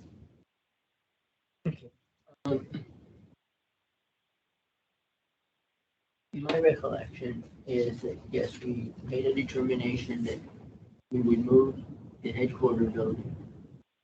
And I think the intent in general was that it would be done through the Ed C. Little facility. And I think that when we look at the Ed C. Little facility, I was a little bit surprised when I found the solicitation for architectural engineering services that it considered building new buildings there in areas that may or may not be needed. I think we need to keep them available as we repurpose the treatment plant aspect of the facility. The existing administration building that's there is where I think we ought to focus our efforts. That building can be repurposed and probably at the lowest cost of anything. The two wings of the building outside of the central wing, which has the area that is used for meeting purposes, where this board's conducted workshop and meetings in the past, etc., has two wings on either side that are substantially larger than that particular area. On the easterly side is primarily a laboratory setup, and on the westerly side is warehousing and some nominal offices. The primary tenant in that building is our contract operations, our operations contractor, I should say, and those uses can probably be relocated, or not probably, I think should be relocated outside of that building to trailers, and that the building then be looked at and repurposed as an administration building to house the staff, a new boardroom, and that can be done on both sides. We'll take the whole building, and it may be done within the existing footprint or expanded footprint of that building. There is room to expand that footprint on both sides without impacting any other facilities on site. So that was kind of the discussion that happened at the E&O committee, and I think that's the one that I would support. I think that within a budget, I would like to just do the improvements and keep the budget in mind, that the budget that we would be spending would be the revenue that we would get from the sale of the DLD building, and that we do move forward with that approach. And if we do that, that can be done in the relatively shortest period of time. I think it would be interesting if we want to proceed with the sale of the building, that we can sell the building and do a sale leaseback, and that we sell the building, let's say in the next 6 months, take that. We know then what funding we have available for repurposing the C Little building, and do a leaseback for 2 years. I think if a sale with a leaseback sometimes is a difficult thing to do. Sometimes it's actually enticing because it allows a new owner time to generate revenue while they're making their plans for if they're going to repurpose the building, a substantial investment, and they have time where they have a revenue stream to get those plans prepared, approved, and get ready for their construction and all of that. So there's pluses and minuses for both of those approaches. But I've known quite a bit of developers, and the sale and leaseback approach actually works to a developer's perspective quite well. Again, they buy a property and then guaranteed an income stream for a couple of years or for some period of time while they're getting all of their entitlements to do whatever they're going to do with the building. I think we ought to pursue that. So if we do retain a real estate services firm, that it should be for the sale of the building with a potential lease back. And that when we look at the architectural and engineering services, that it should be really focused on basically what will it take to accommodate the staff and the other needs of the of West Basin, primarily the boardroom and meeting rooms at C Little building. And that can be done in a relatively short period of time. If it takes a little bit longer, and there is no urgency to award these contracts for real estate services or architectural engineering services in June, you can award them in July, you can not award them at all and go back and redefine the scope of work.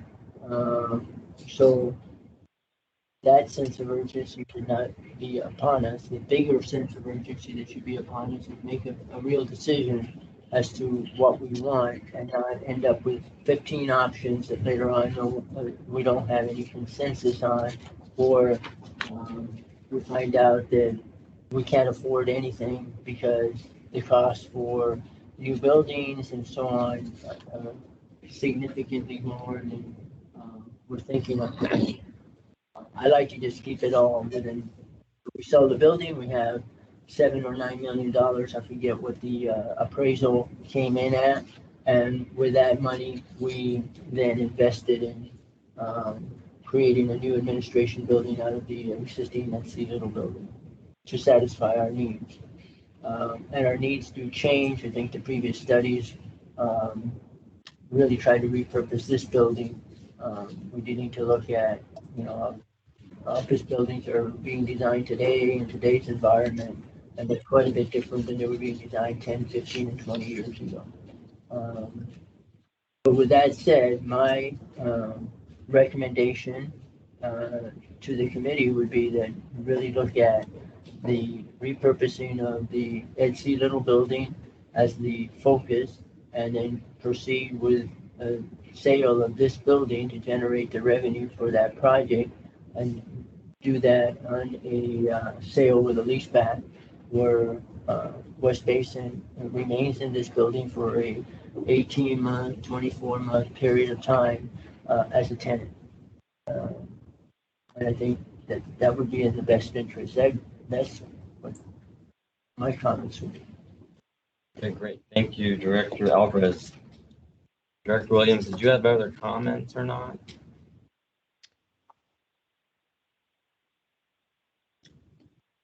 No.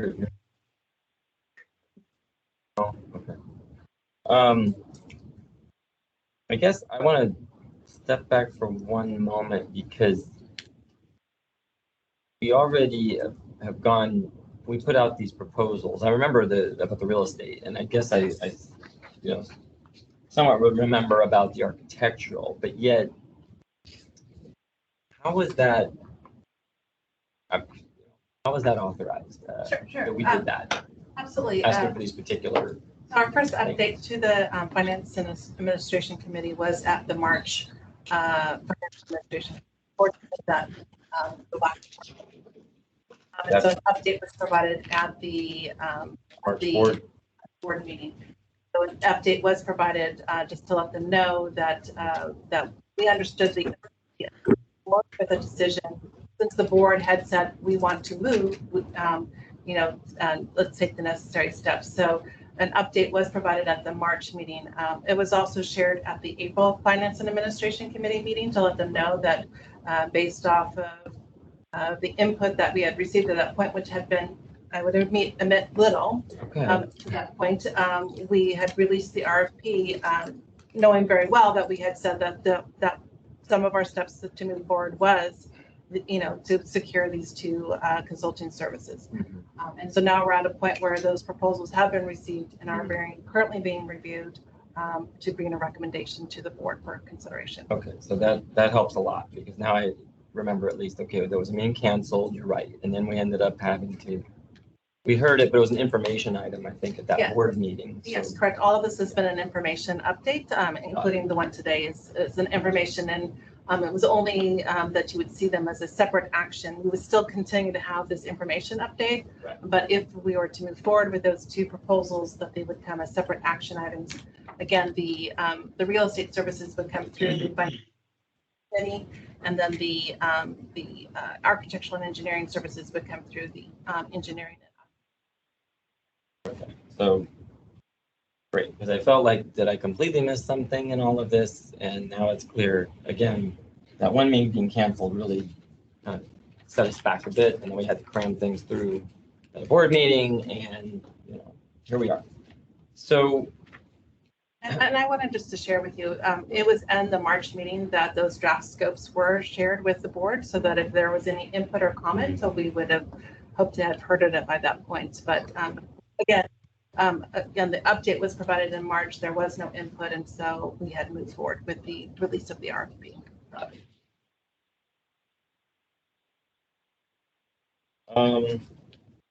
it is what it is.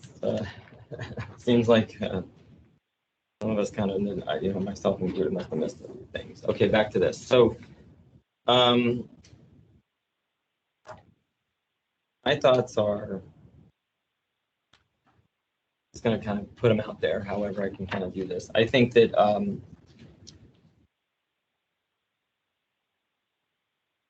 well, first of all, I like Director Alvarez's idea of a sale leaseback. I hadn't thought about that. I like that idea. And I think that that should be part of any discussion with the real estate services that we had, that would be on the table. That seems like a very smart idea. I also have to think, of course, what about the option if they don't want to lease back, right? We want to sell to somebody and we just got to Well, you'll find that out. get out, you know, so, so we have a contingency plan. So we always have to have a contingency plan probably on the table a little bit to find the space. One of the things that, of course, is a little challenging here is that we still don't have an idea of how much space we really need, at least not that I've seen, and it's noted here in this memo.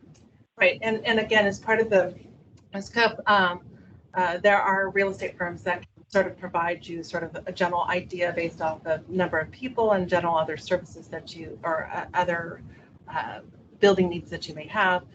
But again, the program requirement workshop was to help us sort of get to that point too, to kind of say, what are our space requirements, so that we can understand, are we at a 30,000 square foot building? Are we at a 10,000 square foot building? Are we somewhere in between, depending upon what ultimately is the decision? Because again, you know, we know that the ECL is an industrial facility.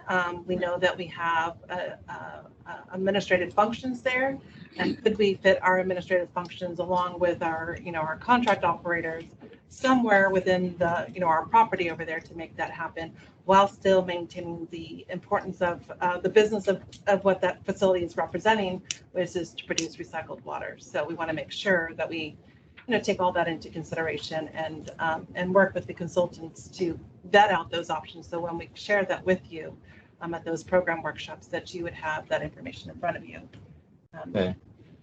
I guess two other thoughts, give or take, that I have are, I did look at the drawings and stuff before I had to leave that last E&O meeting. So I saw that there were different potential spots on the property at ECL that would be considered, let alone the actual building itself. So I'm aware. It seems to me that we need to really focus on the building itself over there. Is someone talking? Seems that should be the number one priority, is to look at the options of that facility, but also based on what we think are going to be staffing needs. What does that want when it came to, do we have a standalone, some sort of boardroom versus we have to have a community space still, and or it's going to be like this, where we're taking furniture in and out all the time. So these are all very unanswered questions. One of the things that I see, the timeline though, just seems like even if you did the EDC little build out, that would take till 2025. Right, and with the consideration on that is that if you are, you know, repurposing, if you will, some of the admin building, which includes our our lab services. And I know there's been some comments about the lab services. Is it needed there, or is it can be external? And that, assessment, if you will, is currently underway by our operations team, and we'll come back to you. But we will have to see how we move things around.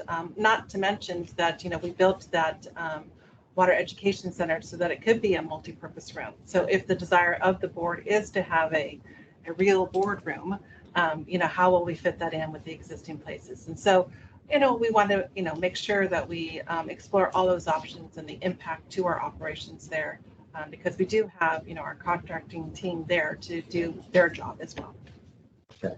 So I guess I feel like I'm at a bit of a disadvantage because, again, well, first of all, not all the directors are here, and this has already gotten to this point, which I feel like I almost feel like we need to step back for a minute and go back to the drawing board for a minute, because if we're going to get ready to approve some services, but we're not even all in alignment on what we should authorize, I'm confused. Sure. No, and we can certainly do that. The intent of, at least I know in speaking with the real estate firms, several of them is if we never sell a building, if we never purchase a building, there's no cost to us. So it's sort of, as they said, we're the last free lunch in town, if you will. That being said, the intent of at least the architectural engineer is to help us to get to some of those answers so that you are a bit more prepared for it. But again, we were taking the input from the board that this was great importance to us to move on this quickly, and that is why we moved on it quickly. However, that being said, if the board would like us to slow down on that, we can certainly do so as well. Yeah. Okay, well, here's a thought, and then I'm gonna listen to my colleagues. I mean, I think the five of us need to have a conversation about it. So maybe this is something that needs to be talked about at the board meeting rather than committee, next week. I do share the sense of urgency. I'd like to get us moving right away, but I don't want us moving in the wrong direction. And I don't want to have a laundry list of things coming back that, are going to be all over the place for us to consider. Let's have it very focused. And so again, we don't know how many employees, we need to accommodate. We don't know the feedback yet with the staff. You guys are doing your census polling. We need to talk about, you had a timeline there that the directors would probably be last, and that's fine with me. I don't really, I'm not working every day, but,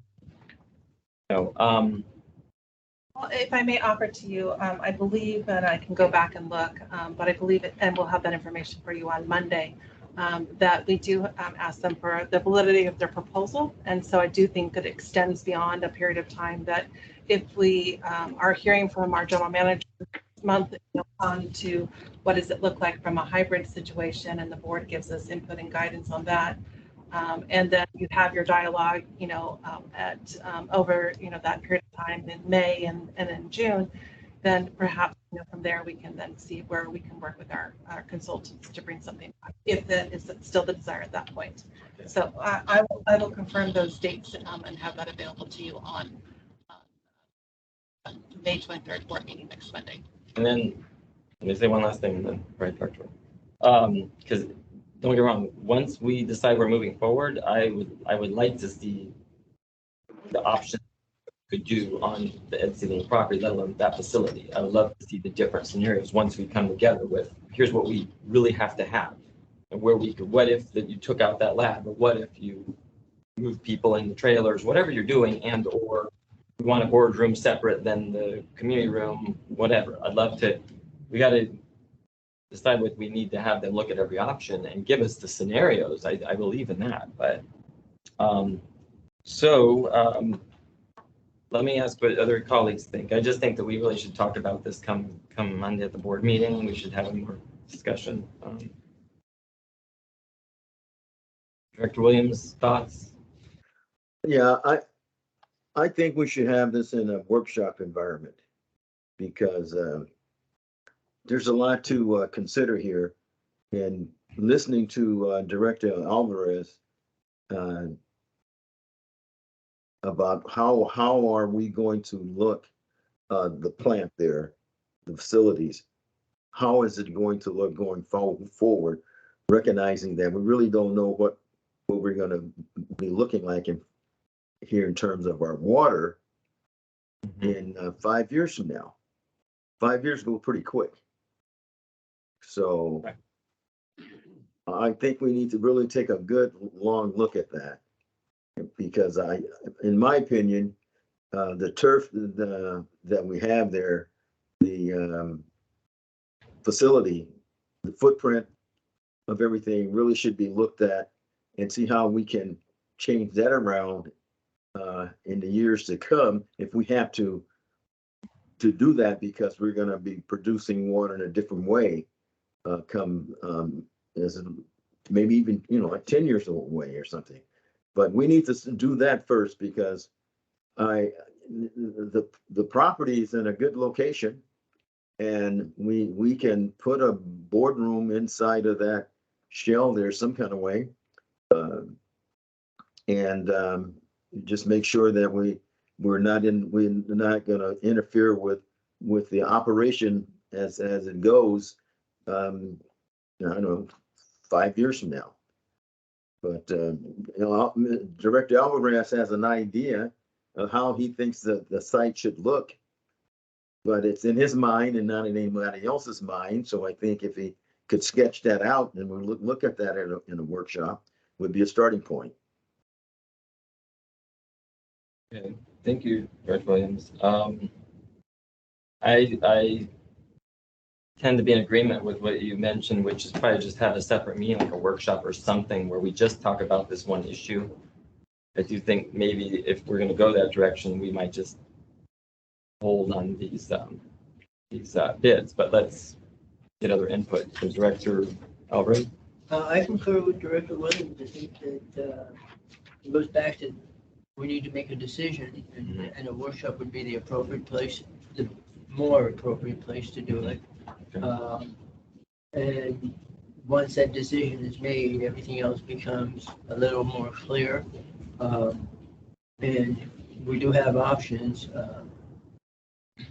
with respect to just the real estate services. If for the purpose of real estate services, just retaining a broker, which we're not committed to until there's a sale of the building, that can proceed, because that doesn't bind us in any which way. At any time, you can tell the broker, hey, we're not interested anymore. You just terminate those agreements. So that can start, and that's probably beneficial because it gives us an idea. We do have the appraisal, but we'll have a much better idea once even a limited amount of marketing is started by a broker. And then we can come back, do the workshop, whatever time it takes to do that, but make a real determination or commitment. Here's what we think we ought to be doing. That will dictate then the rest of the process. So I think the Director Williams' comments are right on point. Good. So I'll chime back in. I like what I heard from both of my colleagues, and so I think maybe the award of the real estate services, we could just allow that to continue. Do you think that's? Yeah. Because that's coming before us in June. Real estate services doesn't bind us to anything. Right. At least we'll have some. We will certainly go back and confirm and make sure that that's the case. I mean, we will get that more specifically in writing. I mean, it is your typical commercial real estate brokerage agreements. I'm assuming that this would probably be for a 90-day, 120, 180-day period. But there's also the right of the owner to say, hey, I'm not interested in selling the building, and just tell the broker, stop, we're not going to sell. Or we're going to sell subject to the following considerations. And each of them has expressed, being a partner with us. So if it takes us, 6 more months to figure out this decision, they're here with us. So, but yes, that is correct. But we can certainly, be ready to present in June if that is what you like us to see. And again, at that time, and if the board says, we're still not ready to make that decision, always go back and do this again. You say June is not far off, is it? It's just a week or two away.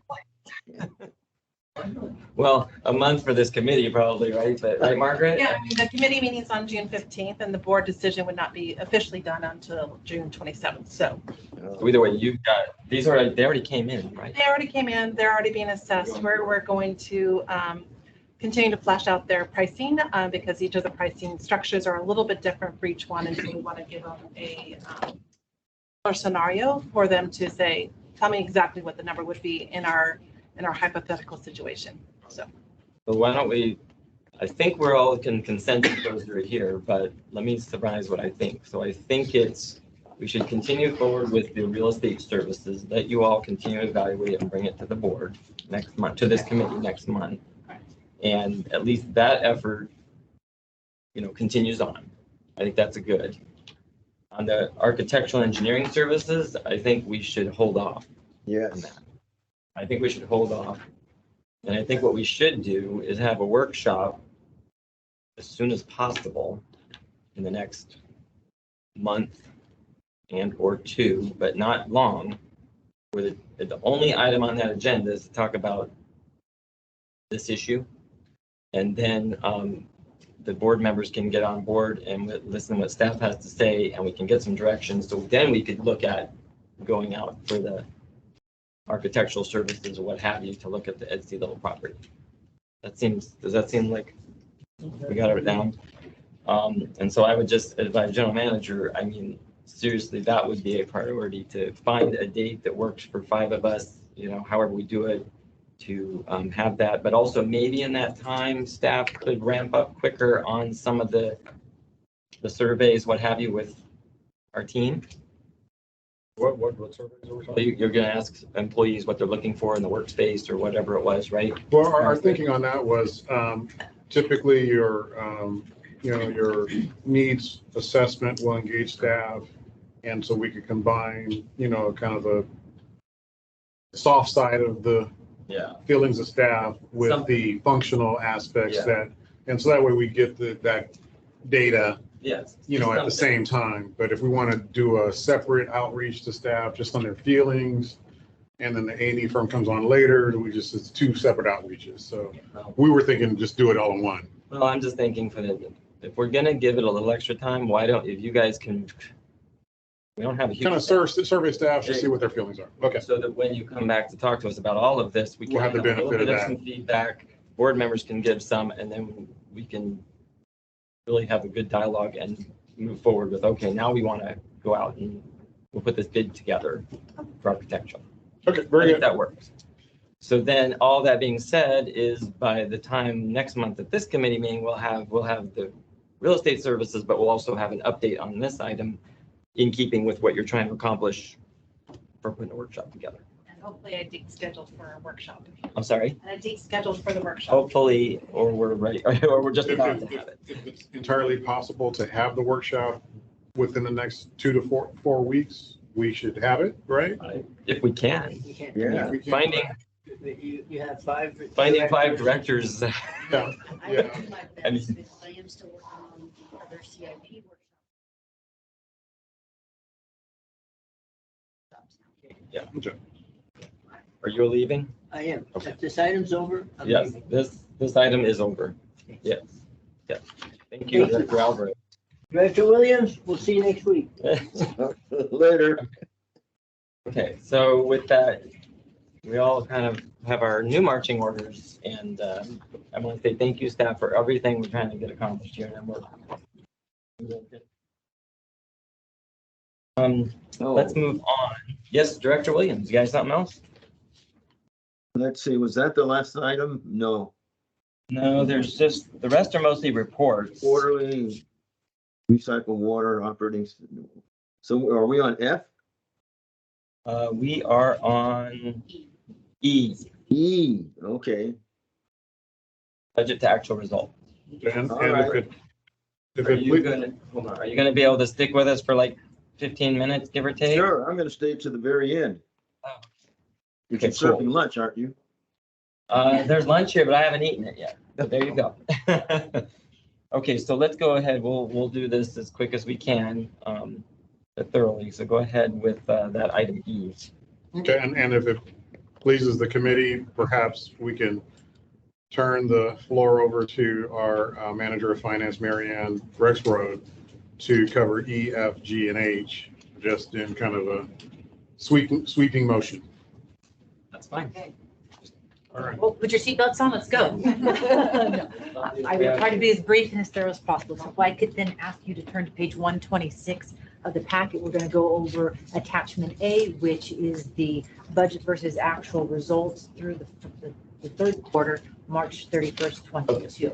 Now, can you speak up a little bit? Sure, of course. All right. I feel like I'm And that's projecting. There we go.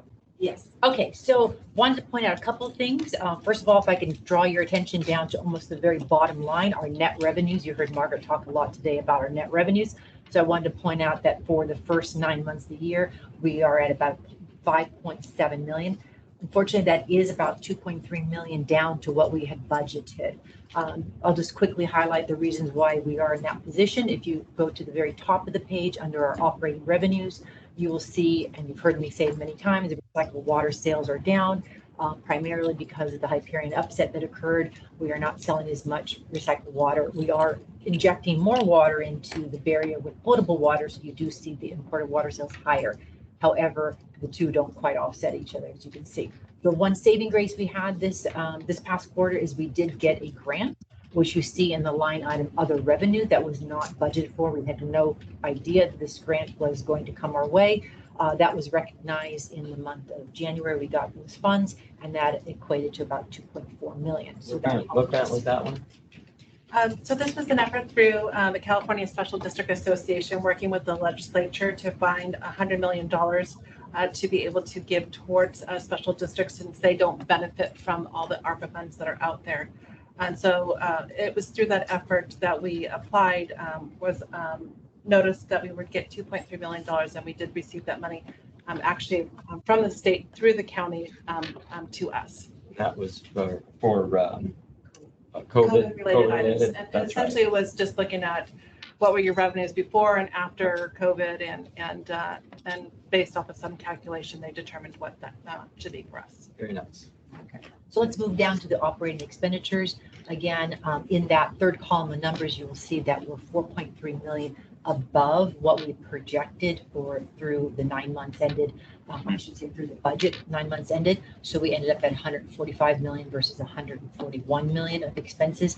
Again, primarily that's because of the additional purchases of potable water that we had to inject into the barrier, as well as the higher recycling operations costs, as you heard Margaret talk about. The chemicals and sludge and so forth have been higher than what we anticipated, and our sales have been lower. So it's just been kind of one of those train wrecks. So one other thing I wanted to point out under the operating expenses, and again, it points out to what Margaret talked about during the budget update, was under your technical planning line item. You'll see that in the actuals, we have about 272,000. But if I could ask you to move over 1, 2, 3, 4 columns into the projected, you see we have 2.8 million. We did account for that 2.5 million that for the three-way agreement on the MBR project. So we made the assumptions that we need to recognize it, not pay it, but recognize it in this fiscal year. So that's there.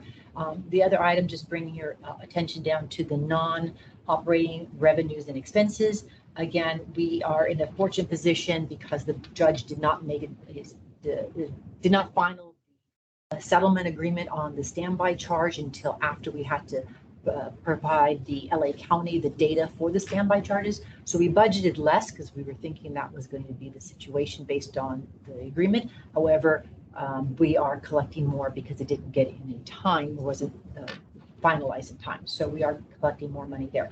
Which line or section? That would be under your standby charges. You see we have 5.7 versus 4.5 in budget. And then moving over to the projected, you see we anticipate 10 million to be received by the end of the year, and about 6.1 million we had budgeted for. So all in all, what that ended up with is our overall debt coverage for the first 9 months is 1.34. This compares to a budget about 1.48. So I'll stop there, see if you have any questions. If not, I'll move on to the next report. Questions, Director Williams? No, thank you. Move on to item 6F, which is starting on page 129 of the packet.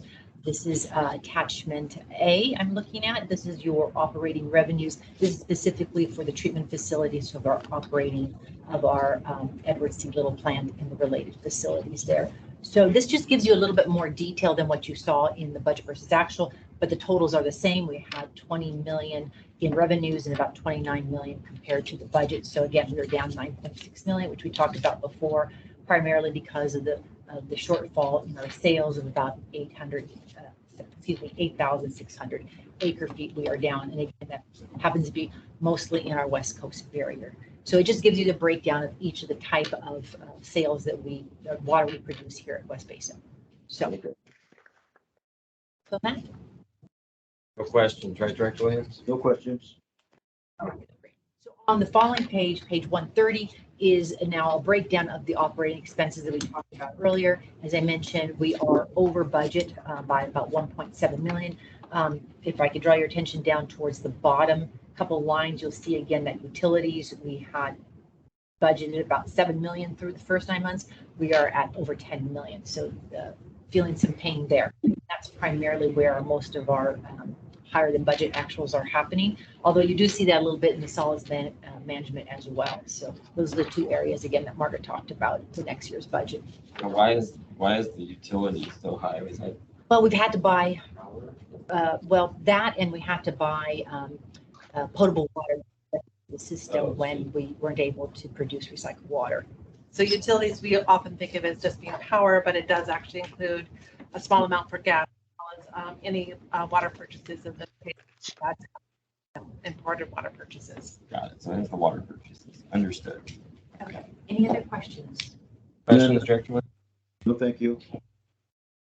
All right, so if we move over to the quarterly debt and swap report, again, if I could draw your attention, I'm just going to mention a couple items on page 134. 6G. 6G. Yeah. This is a summary of debt obligations. I kind of want to point out a couple of, I think, that are really good highlights here. So as you recall, Margaret had done a refunding of our 2012 A bonds earlier in the calendar year that finalized in February. So when you saw this report last, which was in December, we had showed total debt outstanding of about almost 206 million. You can see the total debt outstanding as of March 31st is down to about 195.8. So that's a reduction of a 9.8 million that was realized from that refunding. So you'll see in the last column of numbers, there is the new debt that was issued in February for the 2022 A's. And again, Margaret mentioned for next year's budget, any payments related to these debts are already scheduled for in our budget for next year. I don't think the next couple of pages, there's anything significant, so I'm going to go past 135, 136, I don't have really any comment. Moving to page 137, this is the quarterly swap report against GB. Just want to highlight that you'll see that the mark-to-market value continues to, the negatives continues to reduce, so that's positive. And this swap, just as a reminder, does terminate in 2027. Okay. I'll just pause there before we go on to the monthly financial report. I'm good, thank you. Okay. All right, so the monthly financial report starts on page 142. Well, it actually starts on page 140, but the actual demand list starts on 142. That's Exhibit A. And a couple of things I just want to point out for this month's demands. This is for the month of April. We did have quite a high total. There was 29.6 million. There are a couple of reasons for that total being that high. One is the fact that we had 3 check runs during the month. So typically we have 2, but it was a 3 check run month. So there's a lot more checks here. Hence why I think it's like 8 pages. Also, a couple items here that are not, well, some are typical, but they don't happen very often. So the first thing I want to point out is on check number 87494. That's on page 142. This is your annual OPEB contribution. If you recall, back in the month of February, staff had brought the biannual valuation report. And so it did show that we had to pay 467. That's our actuarially determined contribution. That's hard to say. And yeah, so that was paid in the month of April. And then moving on to 87494. Okay, On thank the you. first. Welcome. Gotcha. Page down. And on page 143, you'll see that we paid Suez. The only reason why I'm saying that it's 87531 is because that happened twice during the month. Again, you know, that payment's quite large, and so we had two payments to them during the month. So again, that contributed to the very high dollar amount. Okay. The last item I want to point out is that kind of a group of checks. As we talked about with the standby charge, the settlement terms came in, and we were directed to pay based on that agreement certain costs. And you'll see the first one on check 87606. This was to Hutchinson, Brown, and Heinrich Wright, LLP. That was on Page 5 of 8 or page 146 of your packet. page 146. So This it's is towards the the third from the bottom, third check, 87606. or fourth check from the bottom. Number 87606. Yeah, you see that's $9 million. Yes. This was the final order and judgment that was paid out. Okay. And then similar to that, on the following page, on page 147, we had another payment in relation to the settlement, and this was 87638 towards the bottom of the page, and this was an incentive payments. This was to Mr. Porter and Mr. Hobian. I don't know if that's saying his name right. Number check was that again? 87638. Oh, there it is. HBP, or excuse me, HBH LLP. Yes, correct. Yes. Yeah, gotcha. No, the amount's not large, but I wanted to point out this is unusual, so I just wanted to bring that to attention. And also part of the settlement terms that were agreed. And then on the following page, 148, there were two more payments that were made in relation to the litigation, and that was 87646 and 87647 to Kurtzman Carson Consultant. And this was for the administrative costs related to, again, to the litigation. That concludes the demands. And I can stop there if you have any questions, or we could move on. Any questions, Director Williams? No, thank you. I don't have any at this time. Thank you. Let's move over to 6HB as in boy. This is your West Basin Cash Investment Report. Again, keep it brief. Just want to draw your attention to the left-hand side of the page under total market value, about mid-page. We have about 80 million